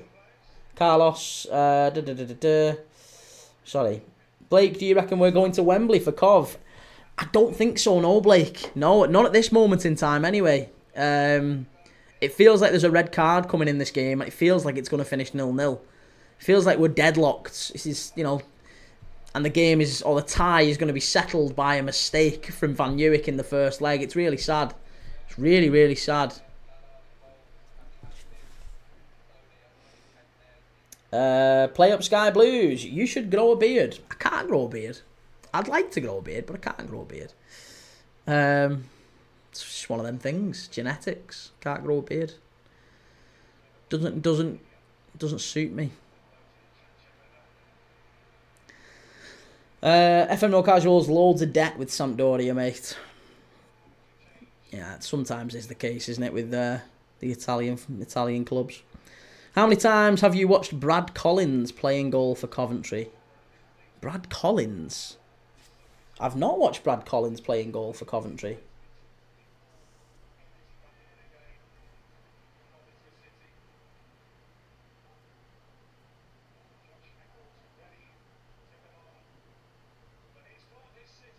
I mean, he's only played, 15 games this season. He's got a 57.4% save percentage, so not really all that good. In the 15 games he's played this season, he's been pretty crap, Daniel. Last season he was alright, though. Last season he had a pretty decent season. But I haven't seen him. I've got to be honest. Here's Sakamoto down the right-hand side. Bryn Roberts, I was asked what was my favourite video game as a kid. I was born in 52, not even TV till about 55. Pong, Space Invaders. You must have been a young man when they were bringing out Pong and Space Invaders, Bryn. Daniel, Ben Wilson is top class wind-up merchant. I was going to say, he has kind of just treaded the line tonight. I've got to say, Ben Wilson, he has just treaded the line. That first half, he could have got a yellow card for that. And that then with Joe Bellingham, that could have been a yellow card just as easily. It really could. When are you next at a stadium? I don't think I'll ever go to a stadium again, really. If I do, it'll be like super, super rare. Maybe in an off season. I'd quite like to go to some games when we go away on holiday or something. I might go and do a game. there, maybe. That might be something cool to do for the channel. But yeah, I've no desire to go to football matches anymore. For a number of reasons. But yeah, the main one being that I've kind of been there, done that, and it's so expensive these days. It's not a working class sport anymore.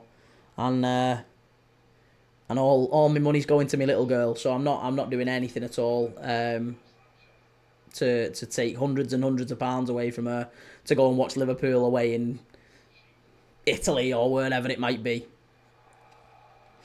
Brain, I was 24 when Space Invaders came out.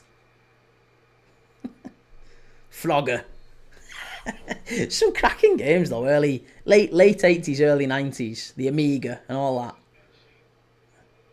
We had an Amiga. My big brother had an Amiga. Malaga pre-season. I've got a Malaga top behind me as well. Yeah, I like Malaga. La Rosaleda. Great stadium. Archie Ridley. I just want Sunderland to win. Well, it's 18 minutes of normal time left here before the end of the game, and Sunderland are on course for Wembley up to this point. I mean, I'm sure they'll take this now. They'll take this now with pleasure, gladly. It's a long ball over the top, and Coventry are in behind here. The angle's against him. He's going to run out wide. He's going to have to turn it round. Shot from distance. Unlucky. Cleared away by Sunderland. Coventry come back again.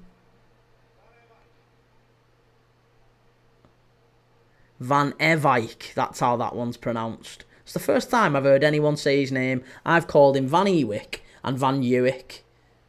His name's Van Ewijk. Van Ewijk. Daniel, if you watch Luton versus Coventry, you'll remember his howler to gift Luton a win. I might remember that game, actually. I might have to YouTube that after. Bryn, boring game, mate. Yeah, second half hasn't been all that much to see. I mean, to be honest, the full game hasn't been great. But it's symptomatic of, isn't it? I mean, both of these two are so close. They've not been really separated in the first leg. There's not been much to separate them apart from one ridiculous error from Van Ewijk. So it's understandable that Sunderland would be cagey and Coventry would try and throw bodies forward, but also not want to commit too many because they don't want to get caught on the counter. So this is a great ball in, unlucky. And as the game's going on, as we enter the last 10 minutes now, I do think this is the time where you might see a Coventry goal or a Sunderland one on the counter. It's about to get more stretched. If there's ever a time when there's going to be a goal, it's always going to come about now. Tired legs, tired minds. You know, this is where it becomes a funny one. Archie Ridley, Nike haircut. I don't know what a Nike haircut is. Sorry, spam. It's not spam.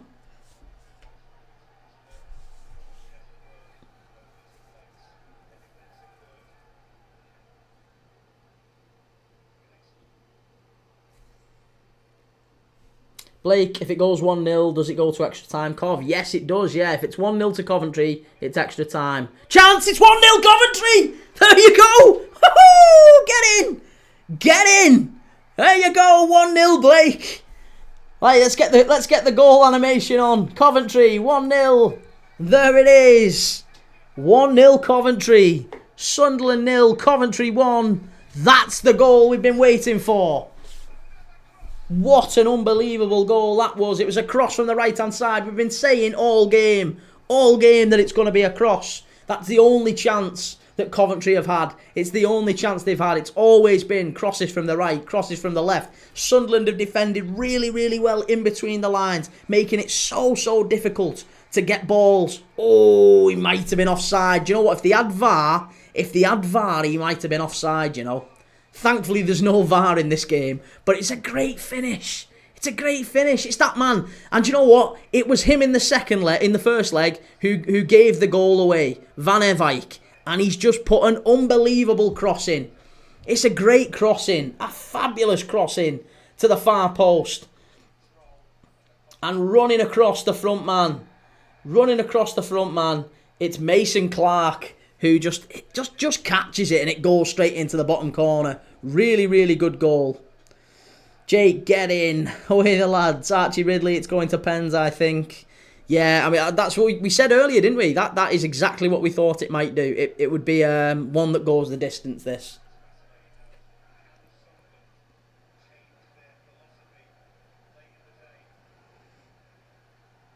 It's now golden goal, pretty much, yeah. Is goal or no? Yes, it is a goal. Pablito. It's Sunderland 0. Coventry 1.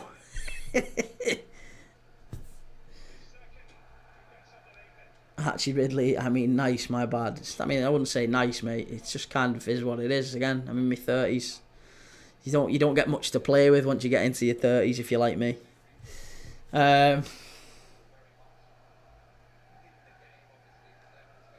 Geordie Rob, stay humble, eh, Mackhams? Listen, it's not over for Sunderland. It's 2-2.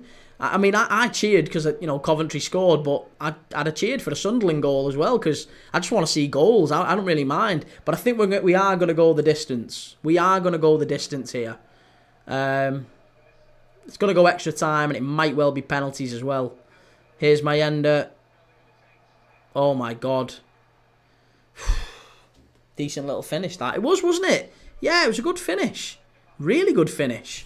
Oh, that's a foul. That's a foul and a yellow card for Lafay. Enzo Lafay's just been booked. Bryn Roberts, not much to play with in 70s. Yeah. Get into the barbers. Just a little bit off the top, love. Just a little bit off the top.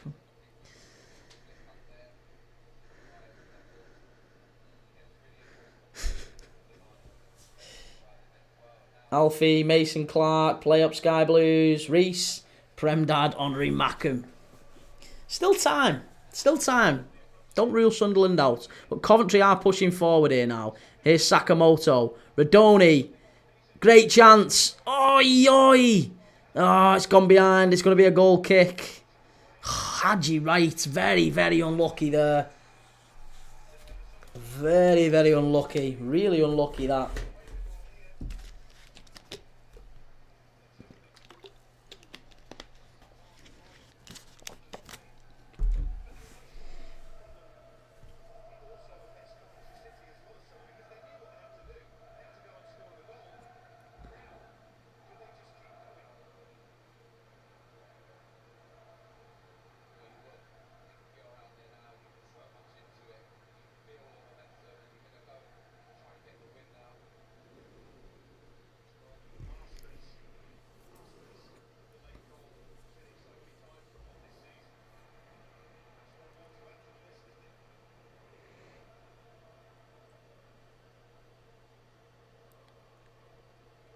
Sunderland are now just knocking it around the back. I do wonder whether or not now they're going to commit anybody's forward or whether they're going to try and get it to full time. They did have a little, I don't know if you spotted this, but Sunderland did have a little bit of a conflab, a little bit of a huddle, a get-together after that goal went in. As soon as that goal went in, I think it was Dan Neil immediately dragged a few of the players over and said, lads, listen, just calm it down now. Let's try and get through to full time. We don't concede again.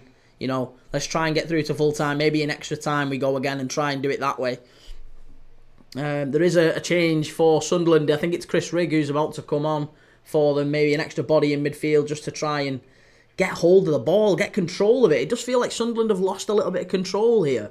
Possession-wise, it feels like Coventry are in the ascendancy again. That goal has changed the game. It's rocked Sunderland.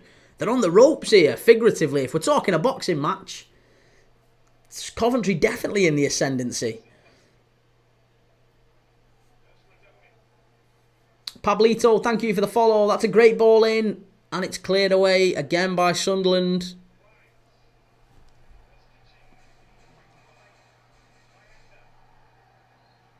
It's a free kick to Sunderland again. Sorry, free kick to Coventry here. Again, Mayenda with the foul. Yeah, in the match overall, it's been 67%. 67% possession to Coventry. 34% average for Sunderland. So it makes an awful lot of sense, doesn't it? That Coventry have come here, they've controlled the ball, and now Sunderland are about to bring on an extra midfielder just to try and get hold of it, get an extra body in midfield, try and get hold of the ball and calm it down a little bit. Take the sting out of the game. Coventry are really in the ascendancy here. Sunderland are going to have to do something to turn it round. Daniel, when the samba rhythm starts to play. I like that song. That's a great song. Archie Ridley, come on Sunderland, we can do it. I don't know. I think it is going to go to extra time. It is going to go to extra time. I'm almost certain of it. Let me know in the chat what you're thinking. Let me know your predictions. 10 minutes to go to full time. I want to know what you're thinking. Do you think it's going to go to extra time? Do you think it's going to go to penalties? Who's your money on right now? If you're a betting man, betting lady, whatever you might be in the chat, let me know. Do you think Coventry nick this? Because they've got all the ball. They're driving forward. But Sunderland have got home advantage. You can't back against them at the Stadium of Light. They're probably the better of the two teams overall. They've always got the danger of Mayenda and Isidore on the counter-attack. But what do we think might happen?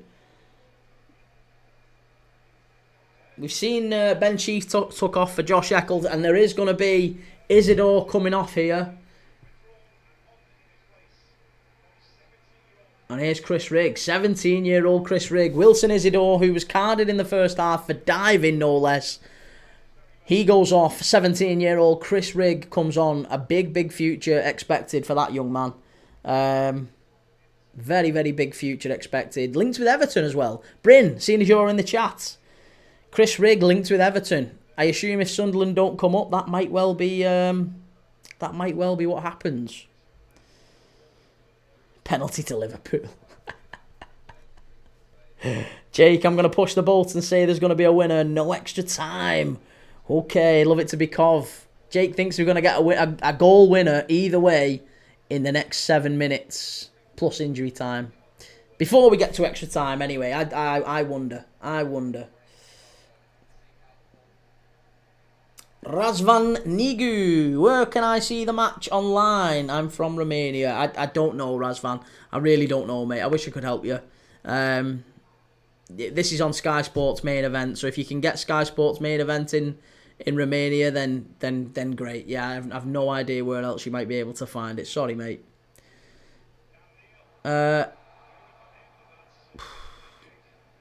Sunderland keen to get on with it here.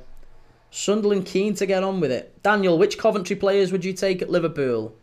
None. Yeah, none of them, to be honest, mate. There's not a one of them that would get in the Liverpool, on the Liverpool bench. Chance! Oh, and it was Chris Rigg as well. Oh, what a shame. Honestly, that would have made absolute headlines, that would have made absolute headlines. The ball got played into the box. It was just landing sweet on the penalty box, on the penalty spot. And 17-year-old Chris Rigg, who's not long come onto the pitch, barely 30 seconds on the pitch, he runs onto it and a volley. Oh, if he'd have got that right, it would have been a goal. And what a finish to this game that would have been. But alas, no, he ended up skewing it back out to the guy who crossed it in. So he got it all wrong. Daniel, Coventry are renowned for late goals. That's true, yeah. Frank Lampard's teams as well, usually at Everton, were quite good with late goals, weren't they? It's a handball there, and it's going to be a free kick to Coventry. Valjevic is going to knock this one forward. Jake, Geordie boy, Chris Rigg, massive Toon fan. Sunderland 0, Coventry 1. What a night.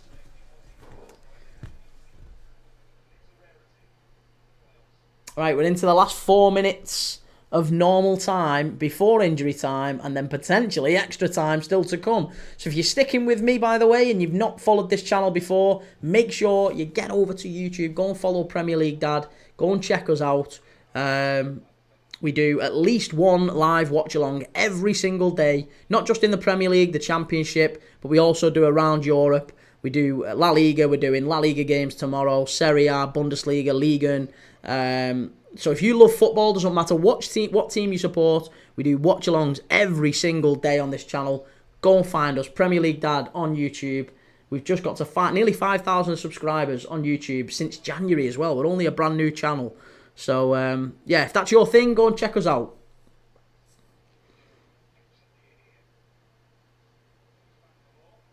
Here's oh, no, it's gone all the way back for Coventry. Geordie Rob, do Coventry deserve the lead? I think they do, yeah. Would people agree with that? Maybe on YouTube or wherever you're watching this. Twitch, TikTok, X, Instagram, Facebook, wherever you're watching this. Get in the comments and let me know. Do you think it's fair to say that that Coventry deserve the lead? I think they do. Yeah, I think they've been the one that's looked most like scoring all night, to be honest. There's been a couple of chances. Obviously, Rodoni puts one over the bar. They had the other one not long before that as well with Murphy. Not Murphy, sorry, Mason Clark. I don't know where I got Murphy from. So yeah, I don't know, but I think Coventry have been the better of the two teams, or at least they've been the ones that have really tried to push on. Daniel, Rodoni is better than Curtis Jones. I don't think you'd find too many people bidding for Rodoni this summer. More than Curtis Jones anyway. It'd be interesting if Curtis Jones gets put up for sale. I think you'll find the best of the best to be interested in him. I don't think you could say the same with Rodoni.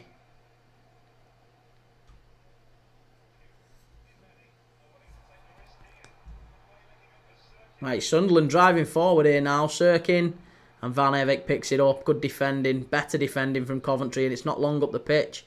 And now they've got a chance on the counter if they get this right. Here's Rodoni. Christ, he even plays like Curtis Jones in. Passing it backwards. Passing it backwards when he's got a chance to run forward. That's the most Curtis Jones thing ever.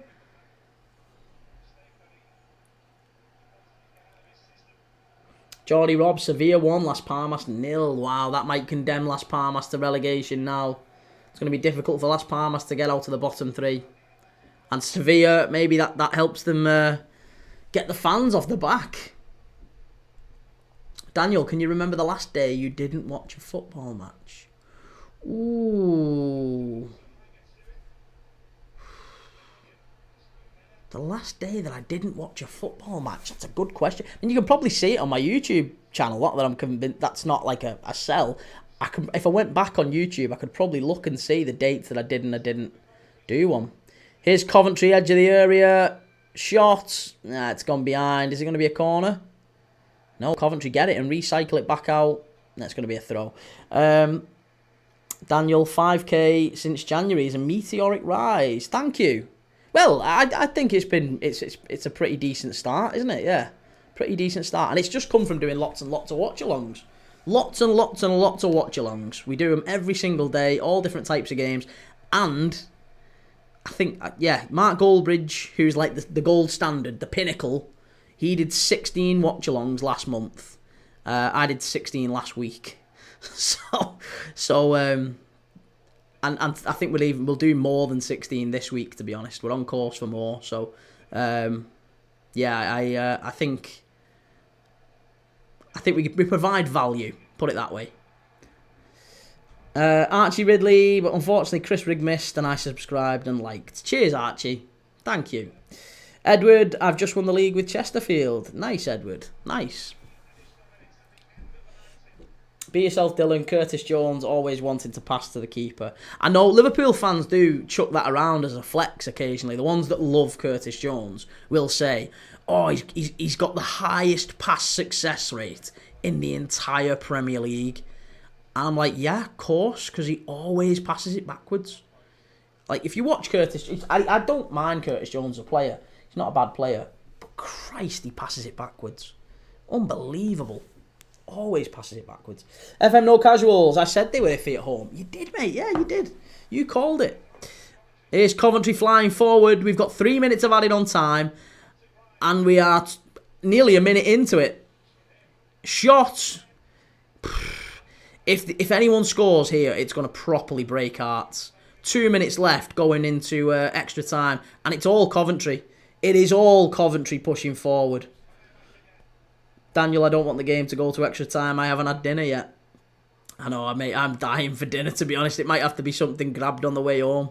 Maybe. Or I might just leave it till tomorrow. But that's a great ball in. Coventry, far post chance. It's going to be a corner. And it is. Corner to Coventry City. 90 seconds to go. Bryn, Goldbridge is a joke. Well, yeah, I mean, like, whatever you think of Goldbridge, he's still the gold standard of watch-alongs, isn't he? You know, I don't mind him. I think he's quite entertaining. Not that I'm professing to. I'm not trying to be like Goldbridge. I'm just saying, in terms of volume, we're about 3 to 4 times more watch-alongs than Mark Goldbridge gives. Ball into the box. It's all the way back out for Coventry. They're going to knock it back into the box. Final 60 seconds. Are we going to get a heartbreaker here? It's cleared away by Sunderland. Coventry win it back. De Silva.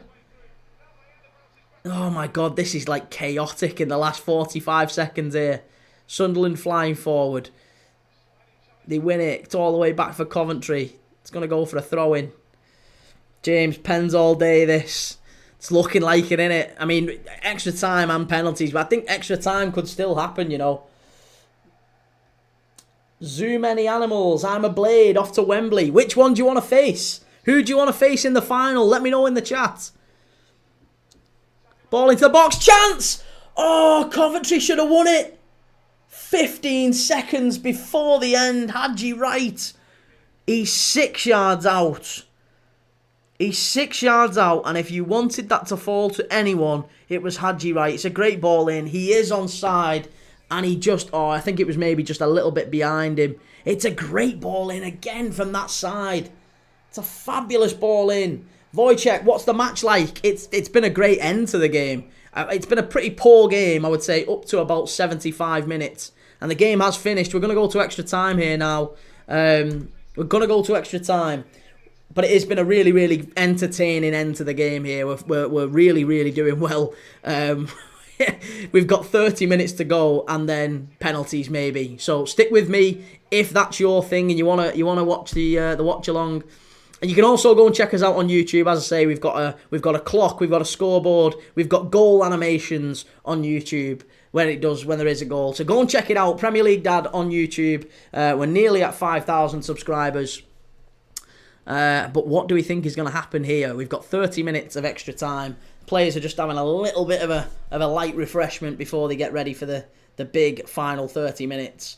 Constantilias Enjoyer. The goal is, the scoreline is 1-0 to Coventry and 2-2 on aggregate. 2-2 on aggregate. Zoo many animals. Either, I think. I'll be nervous either way. Well, we'll be watching. We'll be doing a watch along either way. Either way, whatever happens, Coventry, Sheffield United, Sunderland, Sheffield United, it'll be one of them two at Wembley. And, who's your money on? Bryn Roberts, he can be very funny when United get hammered.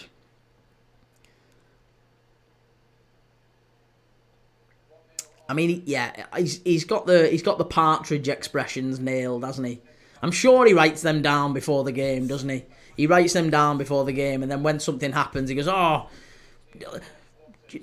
tits on a nun," or like a teapot, like a chocolate teapot on a hot day. Just that sort of stuff, which I think is brilliant. But you can tell he just writes them all down and probably just has them on a little board behind him. And when a goal goes in, you can see all the little metaphors fly out. And fair play, he does it well, doesn't he? Archie Ridley, your channel is amazing. Cheers, Archie. Thanks, mate. We work hard. I say we. It's not we. It's me and you guys. You're the community. It's we. We're building it.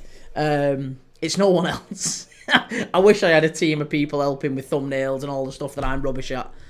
Editing, graphics, streaming software. I'm useless at it. But we managed to get it done. No Skill Aaron, who do you fancy to win this now? I think Coventry, yeah. And I never thought I'd say that. I really did think coming into this game, Sunderland would be the team that would win it. I have to say. I thought Sunderland would get the job done. You can see Lampard, he's doing... That's the one thing I'll give Lampard. I don't think he's a great tactician. I don't think his in-game management is all that good. I actually think he's very much below par in terms of his in-game management. But in terms of motivation, getting his players up for it, he's so good at that bit of it. He did really well with Everton. I think he got a very average, maybe even a below average group. No offence, Bryn. A very, very average group. Really performing above themselves with Everton. And he did a little bit of that with Chelsea as well at times. But he always kind of fell short with the in-game management and the subs and the tacticians in the big game. The strategy, I guess, was always a little bit short. Whereas Sunderland are making another change here.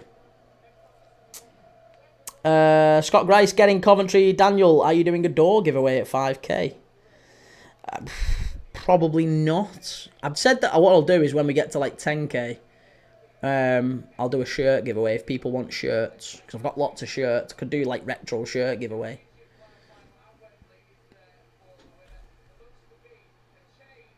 FM No Casuals, going to pen this. No skill Aaron, I need Sunderland in the Prem, man. Too many animals. United definitely got the job done in first round. Atmosphere at the game was amazing last night. You battered him, didn't you? You absolutely battered him. It was a great performance, that, by Sheffield United, I thought. Constantilias, both sides have made little to no subs. I know, that's what I mean. That's part of the things I would say. You would have thought that he would have made changes. There's only been one, is it one sub or two subs up to this point? Two subs, one each, I think they've made up to this point. Geordie Rob, that Atleti one, nice. I mean, they're all quite nice, to be fair. Spot on prediction, to be fair. I don't know what prediction. Everyone's wading in the group with different predictions at different times. But yeah, I think it probably is going to be Coventry at this moment in time. Unless Sunderland come out and really, really change. And all of a sudden, they've come out. We've started the second half here. I'm going to have to get the clock sorted. I'll tell you what we'll do. We'll reset the clock and we'll restart it at 0. There you go. We'll restart it at 0. Right, there you go. Clock is synced up. We're on 32 seconds, 33 seconds of extra time now, because we're in extra time.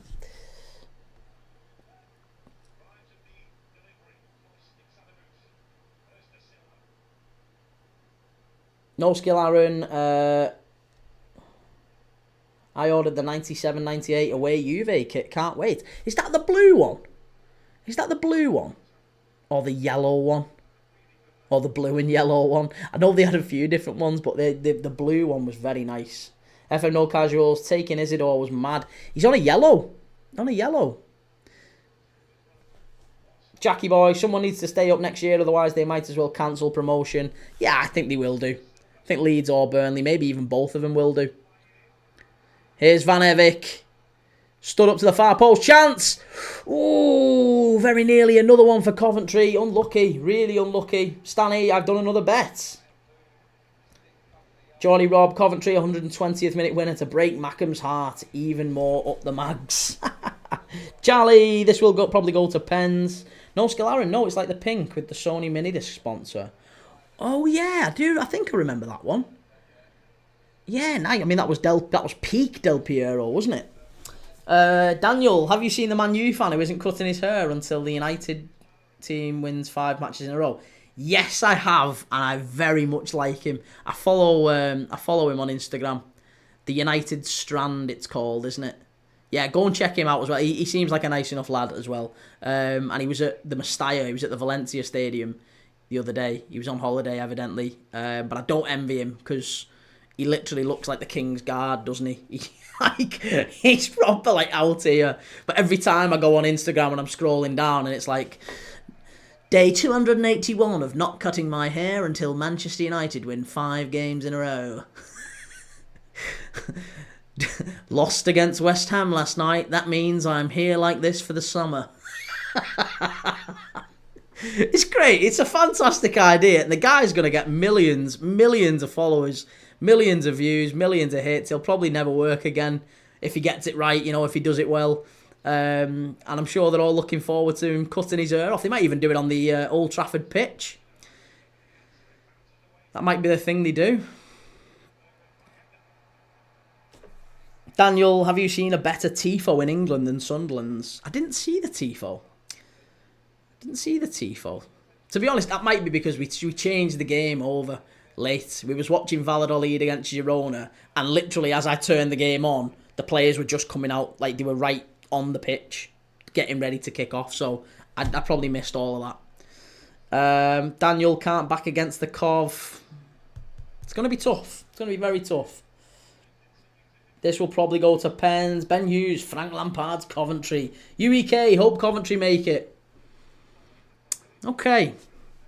Seems like everyone's fully on board the Coventry Express. We've got a couple of Sunderland fans, a couple of outliers, but most people seem to think it either will be Coventry or want it to be Coventry.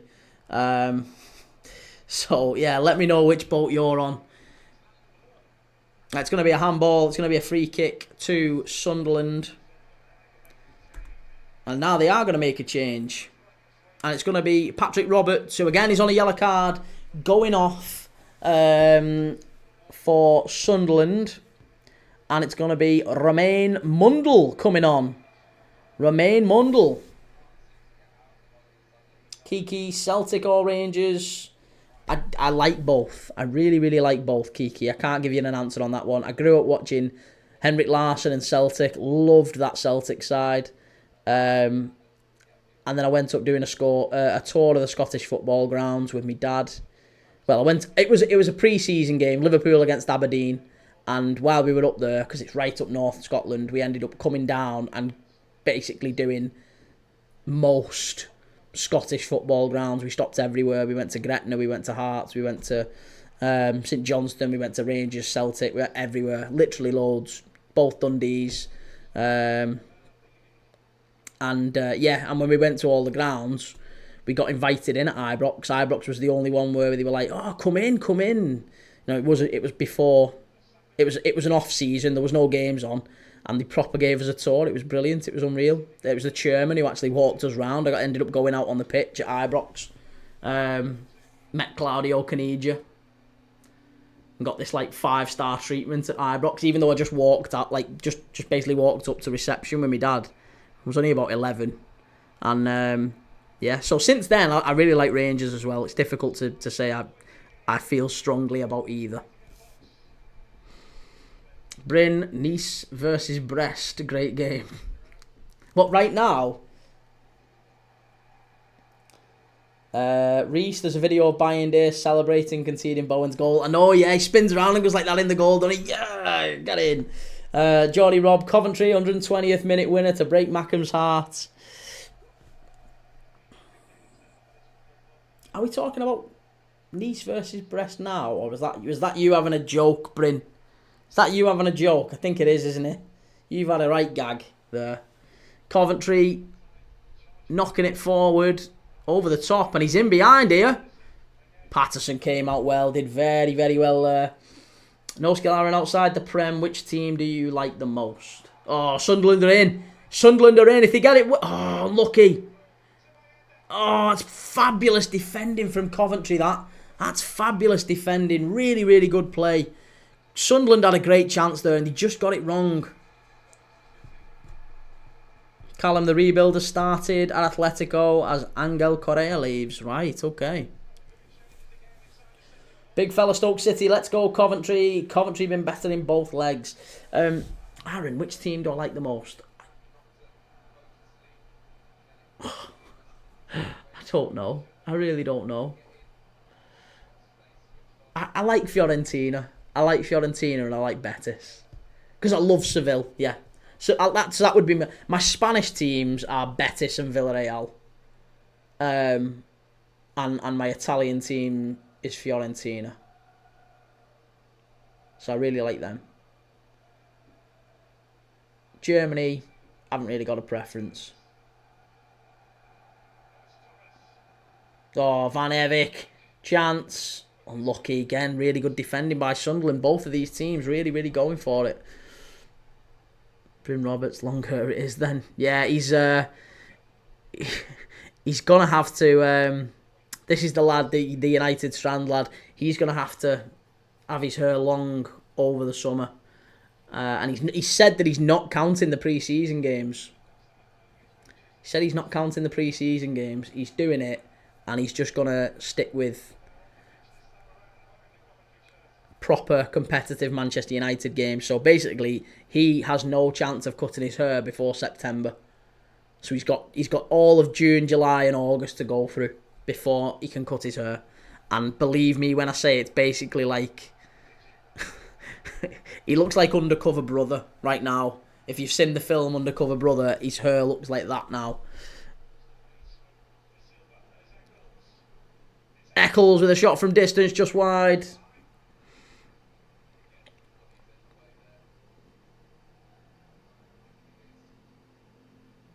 Yeah, it's well too far. No skill Aaron Betis because of Anthony, don't lie. Hey, mate, and it's in part due to Anthony, I guess. It is in part due to Anthony. City interested in Tijani. Yeah, I've heard that. Tijani Reinders to City. That would make a lot of sense. I really do think that would make a lot of sense. Ball into the box from Grimes. Cleared away. It's come out to the edge of the area. Shot. Lots of blocks here. Patterson comes out and he's going to get a free kick. No, he's not. The ref's not give it.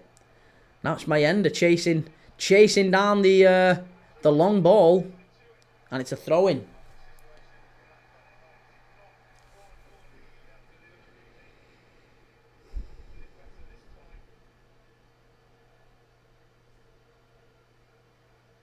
Daniel, you can't like Betis. Anthony plays for them. Mate, Anthony's been really, really good. Anthony's scored and created more than Vinicius Jr. this season. And he only went to Betis, like, it feels like not that long ago, really. It's not been a full season at Betis, has it? I don't mind him. Yeah, I don't mind. I like Betis. I liked Betis before Anthony. I like Betis because of Seville. Seville's the most beautiful place in the world. My most favourite place in the world to go. Seville. And I've only actually been there twice. I went there watching Liverpool when we drew 3-3 with Seville. And I was like gobsmacked at how gorgeous the place was. It's literally like walking around Paris. The buildings are beautiful. People are gorgeous. The weather, everything. It's amazing. Absolutely beautiful place, Seville.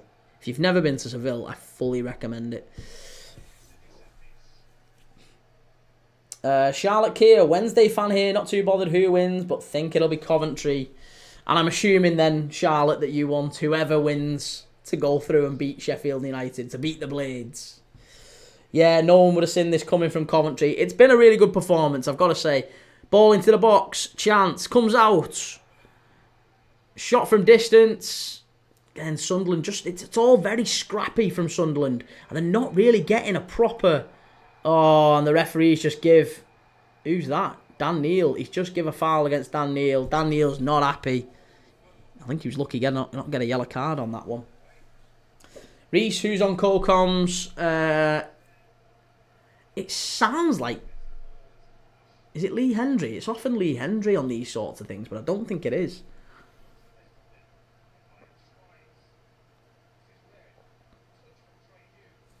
Let me have a look and see if it says it on the actual thing.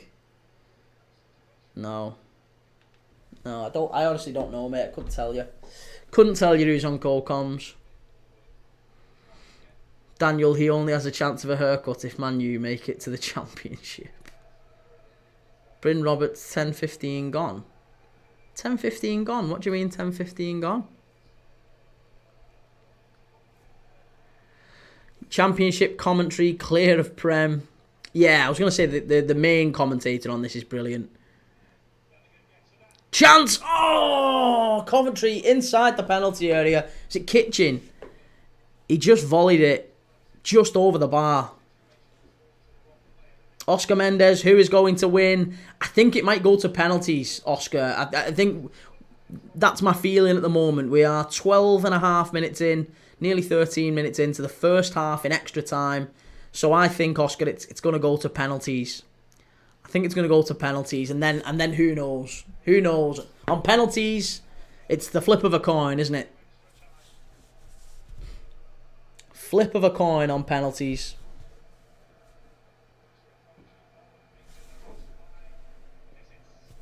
There you go. Just needed the camera to right itself. Oh, Sunderland have got a real chance here. Great tackle. Coventry have been brilliant defensively. Do you know, I will say that first half, and even in the second half, up to the goal, Sunderland off the ball have been terrific. Off the ball. On the ball, they've been really sloppy. They've defended in the way that they needed to, but they've been pretty sloppy on the ball.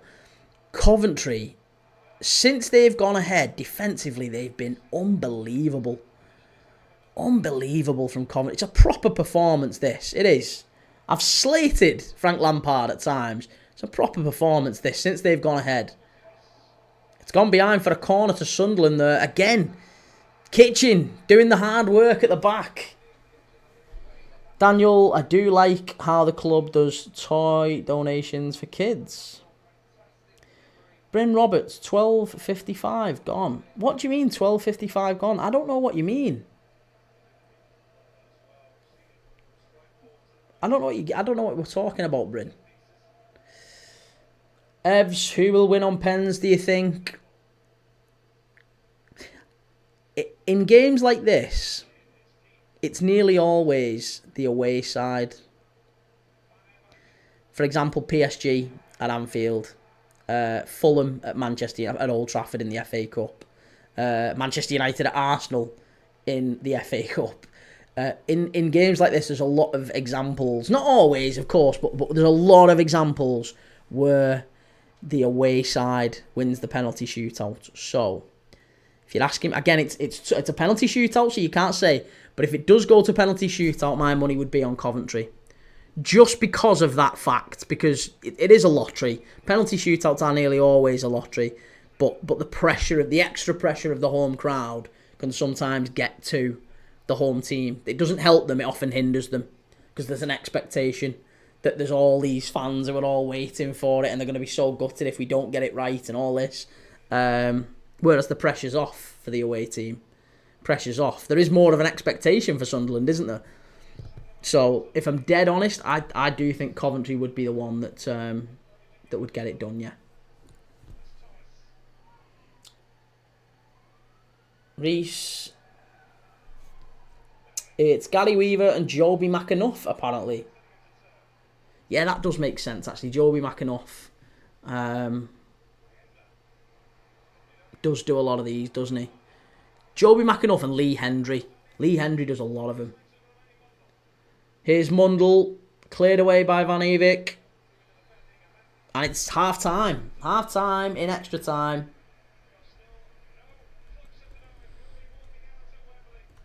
Still 1-0.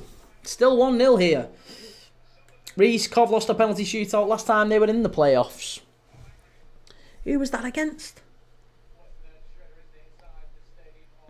Nice, Edward. Yeah, I don't know, mate. Honestly, I don't know. I don't remember that last time they were in the playoffs. When were they last in the playoffs? Coventry penalty shootout. Here we go. Penalty shootout record for Coventry City. Let's have a look. FA Cup, they won. Oh, do you know what? Here we go. Coventry have lost 5 of the last 6 penalty shootouts. 5 of the last 6 penalty shootouts Coventry have lost. So, yeah, not good. They lost 8-7 to Forest Green Rovers on pens in the EFL Trophy in 2019. They then lost 6-3 on pens to Birmingham in the 4th round of the FA Cup. They lost 6-5 on pens to Gillingham in the 2nd round of the Carabao Cup. They lost 7-6 to Luton Town in the final of the Championship playoffs, which I'm assuming is the one you mentioned. And they lost 7-5 to Manchester United in the FA Cup semi-final, of course. So yeah, they lost 5 of their last 6. That's not great. That's not a great record. Let's have a look at Sunderland's penalty record then. What do we think Sunderland and penalty shootout records look like? Let's see if we're being I mean, to be honest, they're saying much better. They've lost 4 out of the last 6. So there you go. I mean, look, Coventry have lost 5 out of the last 6. Sunderland have lost 4 out of the last 6.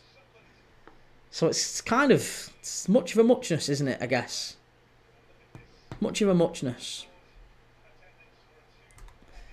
They're both pretty rubbish at penalties. That's what we would take away from that. Bryn, your time is out, matey. I don't think it is. Unless you're saying, is it behind? Is it ahead? I don't know what you're trying to say. End of first half. No, I think you're behind, mate. I think you're behind. Mine's perfectly synced up.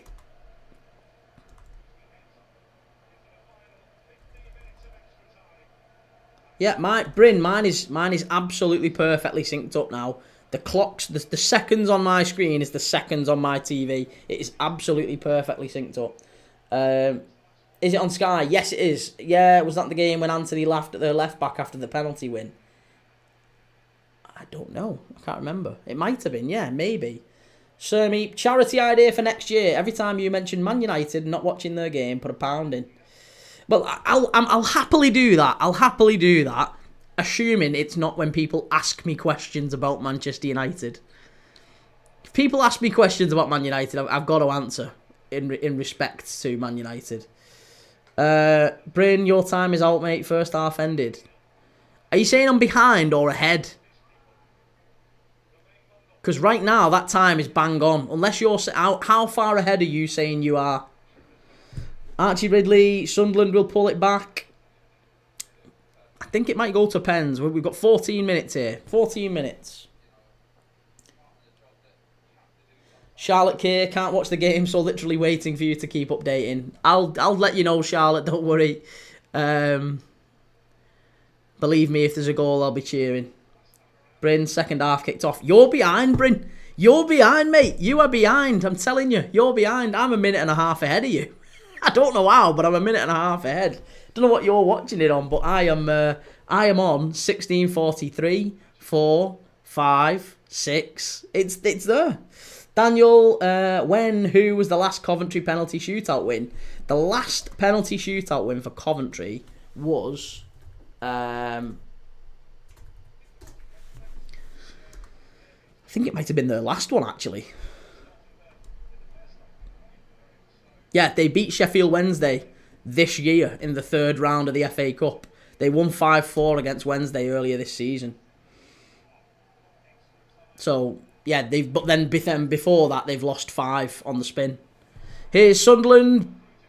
Oh, Chris Rigg, chance! Must be! Off the line! Sunderland very nearly equalise. Oh, Chris Rigg got to the byline there, and it was Romain Mundle at the far post. Really unlucky. Whew, big chance for Sunderland. Big chance. Sunderland coming back into it now. Richard, who do you want to promote to the Prem? Who do I want to promote to the Prem? I don't mind. Honestly, any of these two. As long as it's not Sheffield United, I'll say that. I don't want Sheffield United to come up just because I think it'd be a waste of a Premier League space. That's it. Sunderland, I think, are a bit more Premier League ready. Coventry, I think they would go down. If I'm dead honest, I think Coventry would go down. But I don't mind Frank Lampard, and I don't mind... Yeah, I don't mind the style of play. I'd like them. I've not seen Coventry in the Prem for 25 years, so it'd be a bit of a novelty. Corner to Sunderland here. Sunderland are just starting to get back into this now. Feels like a little bit more of a rhythm. Sir Meekum, 4-stop mate, and yeah, it was the game Anthony laughed. As a United fan, I knew he'd fallen far. Well, hey, at least you're honest, if nothing else. Believe me, mate. Hey, listen, our time will come again. I've seen Liverpool when we were maybe not as crap as you are now, but I've seen Liverpool be crap. And we'll be crap again. Football goes in cycles. You just got to be patient with these things. I'm just enjoying the ride as Premier League champions. Oh, that's a foul and a yellow card. He might be off. Who is he? Oh, it's Chris Rigg. All right, he's got lucky, but he's got a yellow card. He's got a yellow card. Callum, you don't mind a Tory? I don't mind him as a manager. Have a day off. Not talking politics. Not talking politics. Don't know him as a person. He might be an absolute bellwith as a person. Maybe he is. I don't know. A lot of rich people are. But, I don't know. All I'm saying is, I don't mind him. I thought as a player he was always a good player. He was a poor Steven Gerrard, but he was a good player. I liked that style of a player. Daniel Bryn is illegally streaming. I'm watching the second half. Watching the second half of the first leg. You're behind you. Bryn's smashing it. Zoo Many Animals, who do you support? I'm a Liverpool fan. But again, like I say every time people ask me the question, we watch everyone on this channel. So we watch at least one game every single day on this channel. One watch along every day. And we have done for months. As if, Dan.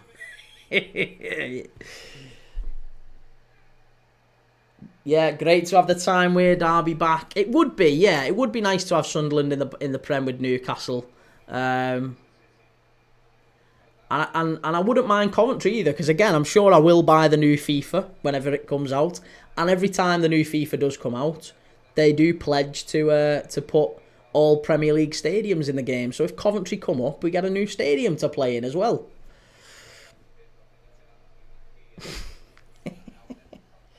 Chloe Wallace, how are the lads? No hate, but is this your job? Yeah, it is, yeah. I quit my job to do this. It was probably a very, very foolish decision. I was a sales director working in Liverpool, and I decided I wanted to do something different. So I quit my job, and I started a football channel in December last year. Started live streaming in January. We're at 5k subs, nearly, on YouTube. Just got our first channel sponsor on YouTube, and yeah, I used to do footy. I used to travel all around the world watching footy, watching Liverpool. Now I've got a little girl, I've got a family, hence the name Premier League Dad, and that's what I do. I watch the footy with you guys now. Zoo Many Animals, are you from Liverpool? Your accent isn't very strong. I am from just outside Liverpool. I'm from a place called St Helens, which is... I was born about 20 minutes or so from Anfield. He's absolutely bladdered. Look at that Sunderland fan. He's absolutely wired. Look at him. Yeah, so I was born about 15-20 minutes from Anfield. Lived 20-25 minutes from Anfield all my life. So I'm not a Scouser. I would never profess to be a Scouser. I don't have an L postcode and I don't have a purple wheelie bin, which is at least one of the criteria for being a Scouser. So, yeah, no, I'm not a Scouser, but there's a slight twang there. Most people say with a St Helens accent, we're kind of a mongrel accent between Liverpool and Manchester.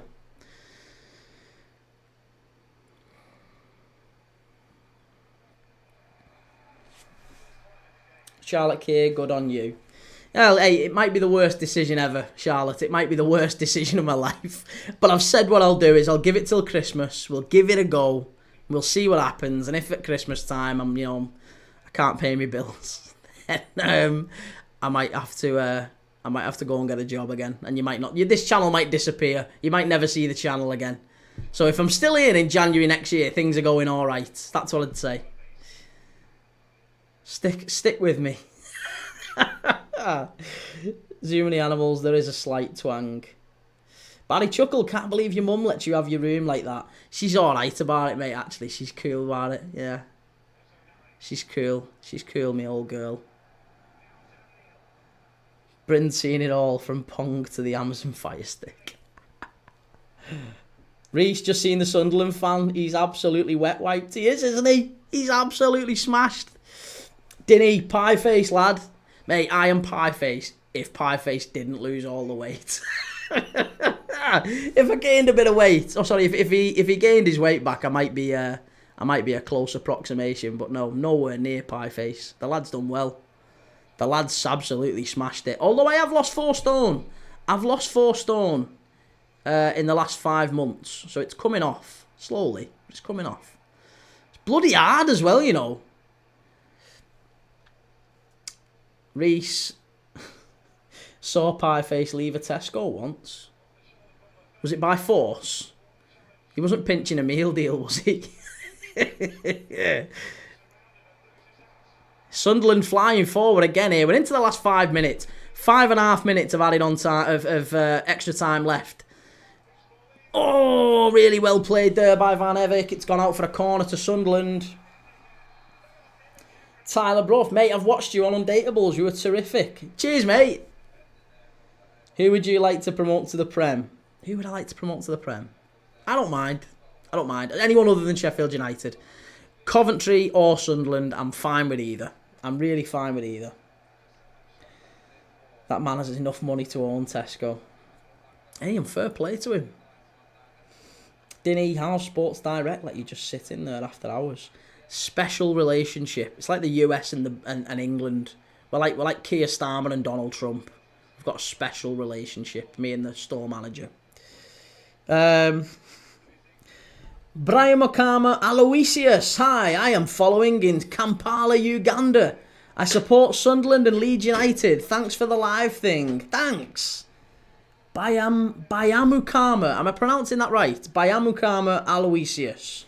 Nice. Kampala, Uganda. We've got watchers in Kampala, Uganda and Australia and Canada right now. That is blowing my mind. Amazing. Thank you very much. I appreciate that, mate. Appreciate you watching. Tyler Brough, what's your barber do for the living, pal?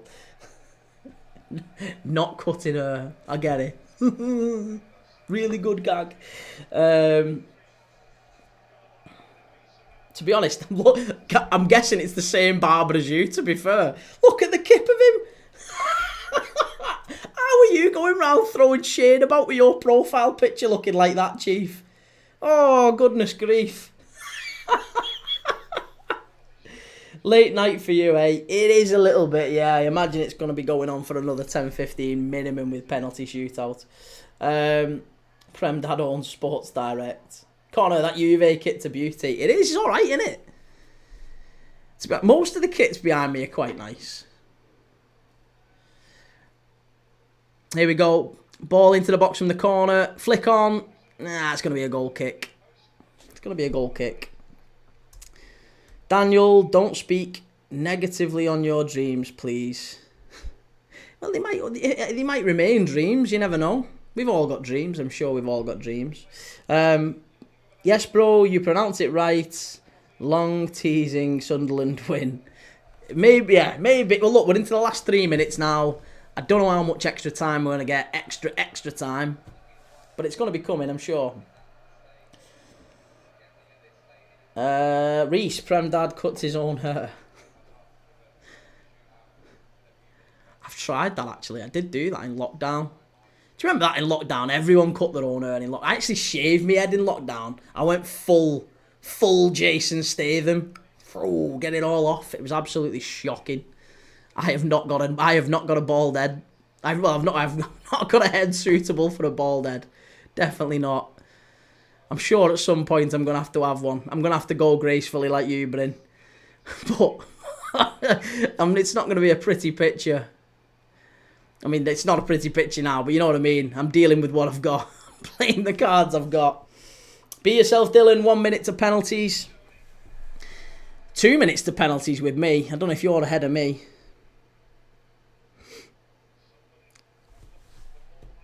Dream Chasers boss. Feels like Patterson will save them. No pun intended. Come on, Coventry.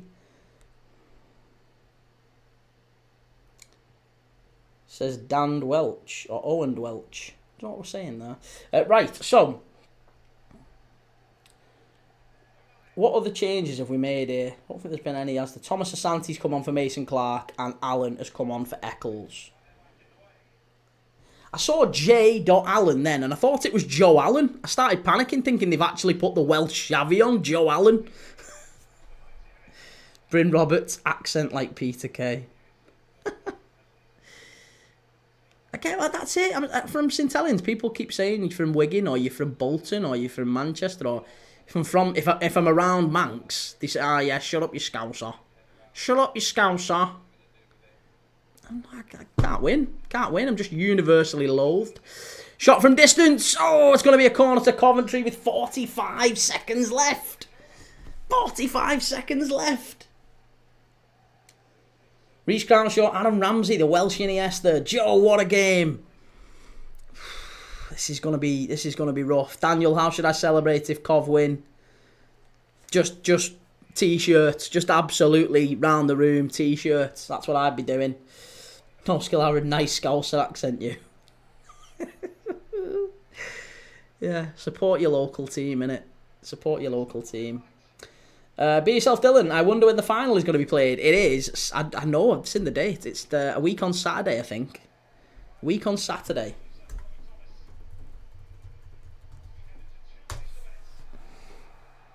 (24th of May). Yeah, 24th of May. Week on Saturday it is. So after the Europa League final. How mad's that? Yeah, after the Europa final. If Coventry get through, I'm headbutting a wall to celebrate. Alfie Mossop, great live. Not Mossop, surely it's Mossop, isn't it? I've pronounced that wrong. Sorry, Alfie. Cheers for saying that, though. Appreciate it, mate. Again, if you want to support the channel, if you really want to support the channel, please go and follow us on YouTube. Please go and find us. Premier League Dad, we do lives every single day. Don't know why I'm saying we. I do lives every single day from different games. Championship, Premier League, League 1 playoffs we're doing, League 2 playoffs we're doing. Europa League final, Champions League final, Conference League final. We're doing Liga, La Liga, Bundesliga, Serie A. We're doing them all. So come and give us a follow. We're going to do the Club World Cup as well over June. So if you like that sort of thing, get stuck in. Give us a like. I'm not a bad guy. Sometimes. Depends on who you ask, I guess. Sunderland needed for the rivalry. Ball into the box here. It's cleared away. It's going to be a Sunderland corner. Right, so we're in the 32nd minute. There is 40 seconds left. 40 seconds left, Sunderland corner. Coventry defend this and we're going to penalties. Coventry defend this and we're going to penalties. Otherwise, there's going to be a heartbreaker here.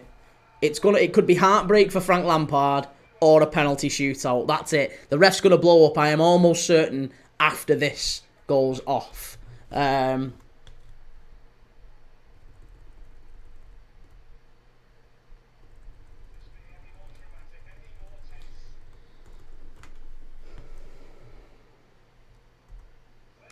Corner ball. Chance. It's in. It's in. Sunderland have scored. They've broken hearts. Oh my God. There you go. Is it Dan Ballard? I think it's Ballard. Stadium of Light has absolutely erupted here. It was a corner kick. Oh my goodness me. A corner kick. And they're absolutely on the floor, Coventry City. What a shame. Oh, that is so sad. Unbelievable scenes though. Unbelievable scenes. It was a corner ball and I think it was Ballard who rises highest. Bang!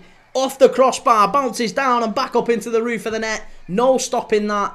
And Coventry are done. Coventry are absolutely done. They are in the mud.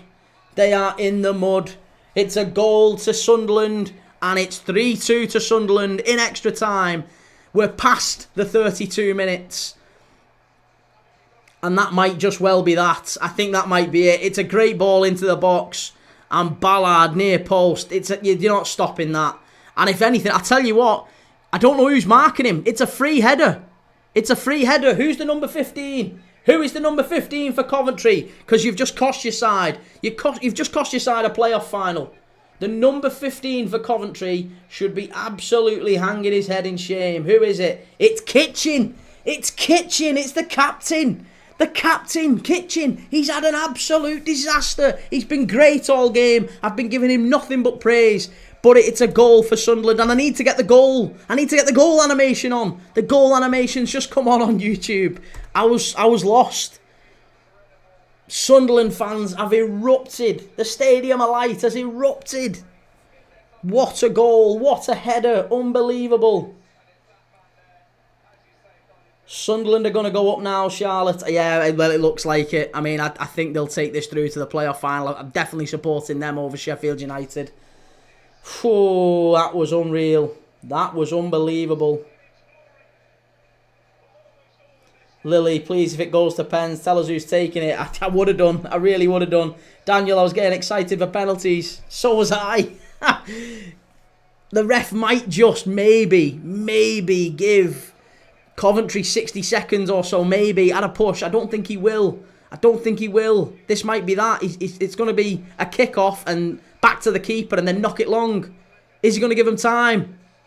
He's not. It's blown up. He's not even let him take the kick-off. It's done. It's absolutely done. It is absolutely done. Sunderland have got to the playoff final. What an absolutely unbelievable finish that was to that game.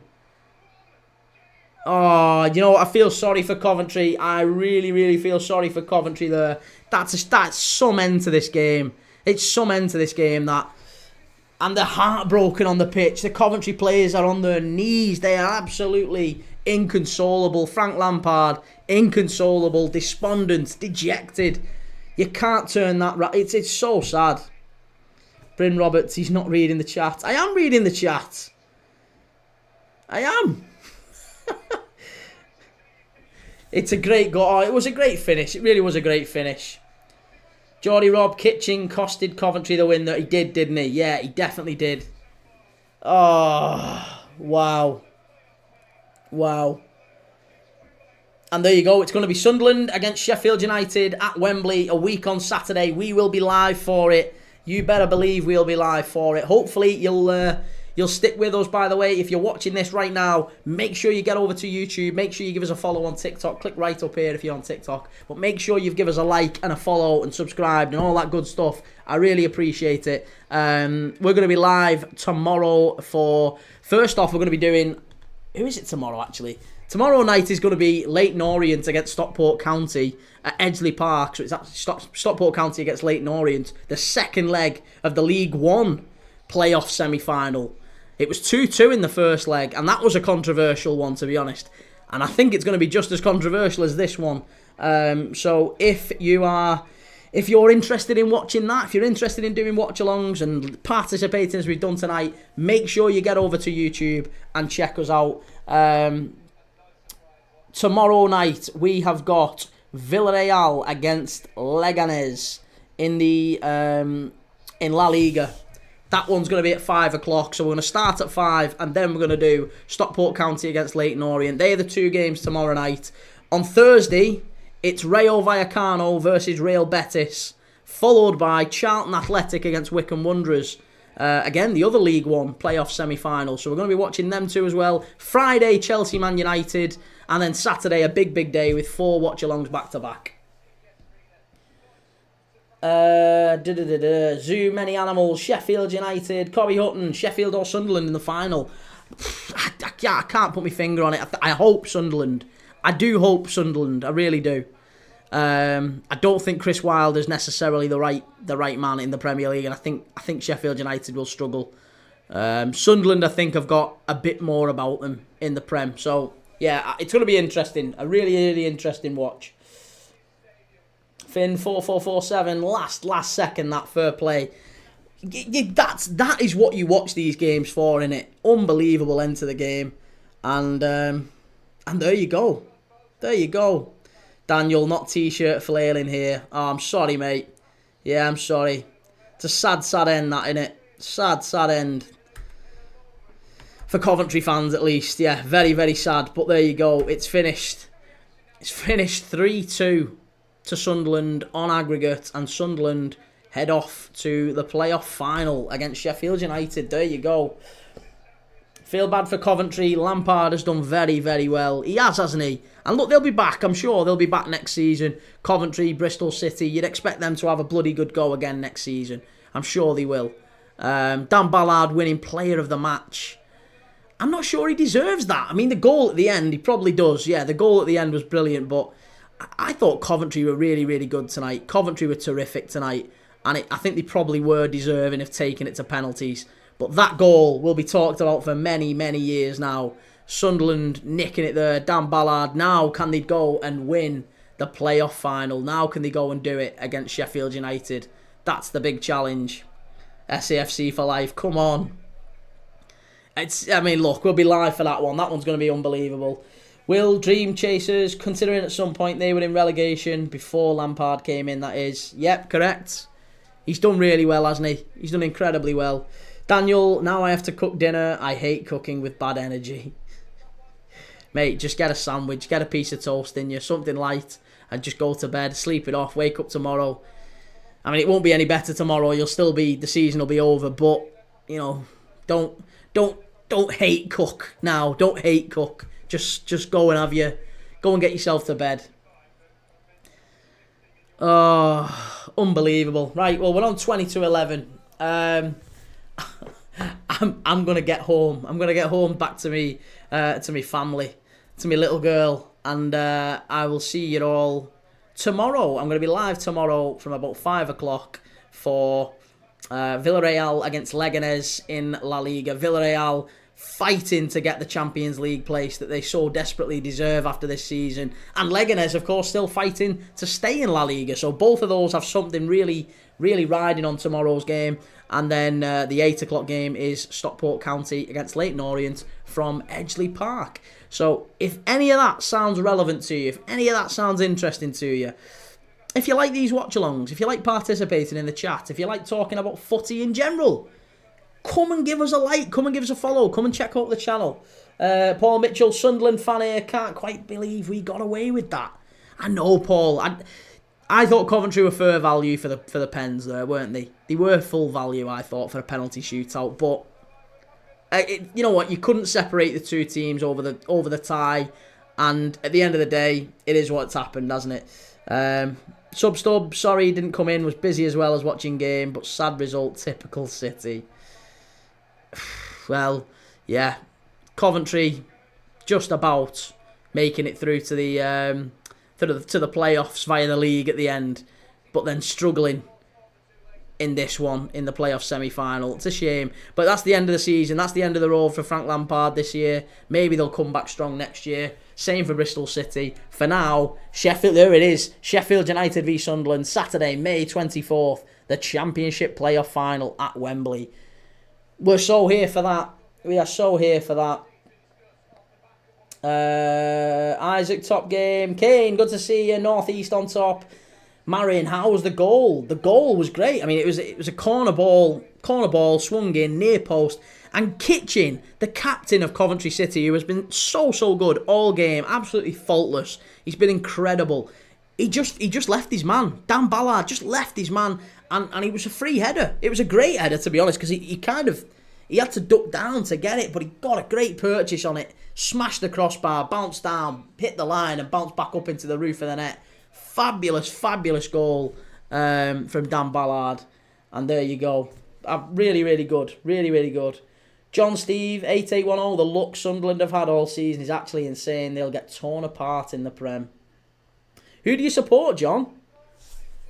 Louis, lost last 5 in a row. They did. Yeah, I was going to say, yeah, it's not been a great end to the season for Sunderland, if anything, has it, to be honest? Daniel, my chicken expires today. I'm afraid I have to cook. Well, yeah, okay, fair enough. I'll let you off then. Right, well, listen, yeah, I am getting off. So if you want to do the watch along with me tomorrow night, if you want to do Villarreal and Leganés, if you want to do Leyton Orient against Stockport County, the second leg of the League One playoff semi-final, make sure you go and follow. Make sure you like and subscribe. Get over to YouTube, Premier League Dad, and I will see you tomorrow. John Steve, why does who I support matter? Did we not just watch the same game?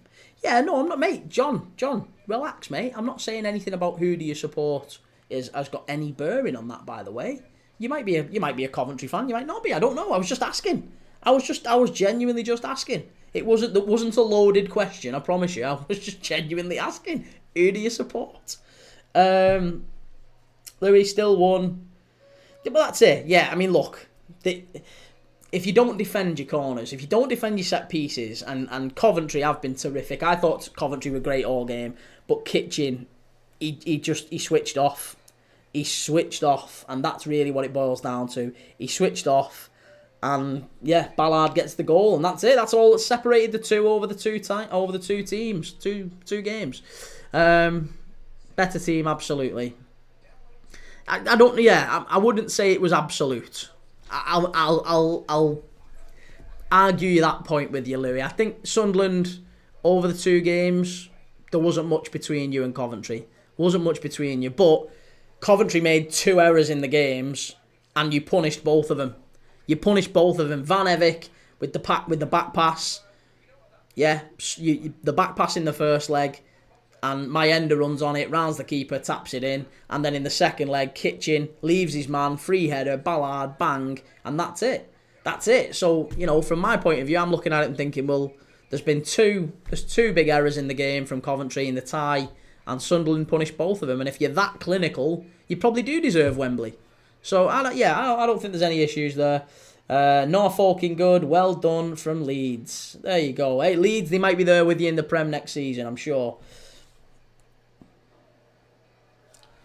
John Steve 8810. All Sunderland fans are deluded. Who hurt you, John? I mean, I'm not a Sunderland fan. I'm not a Coventry fan. I don't know why you're so angry. You're so angry. Right, I am going. Anyway, I'm going. Yeah, goated. What a game. It was a very good game, wasn't it? It was a really, really good game. I'm getting off now. I'm going. Saying Coventry were better makes us delusional. Listen, I'm seriously going now. I'll see you because we're on nearly 10 to 11. So I'll see you tomorrow. If you're live, if you want to come and join me for the watch along tomorrow, I'd love to have you. We'll be live at about 5 o'clock for Villarreal Leganés, and then straight after Coventry. We'll be live straight after for Stockport County against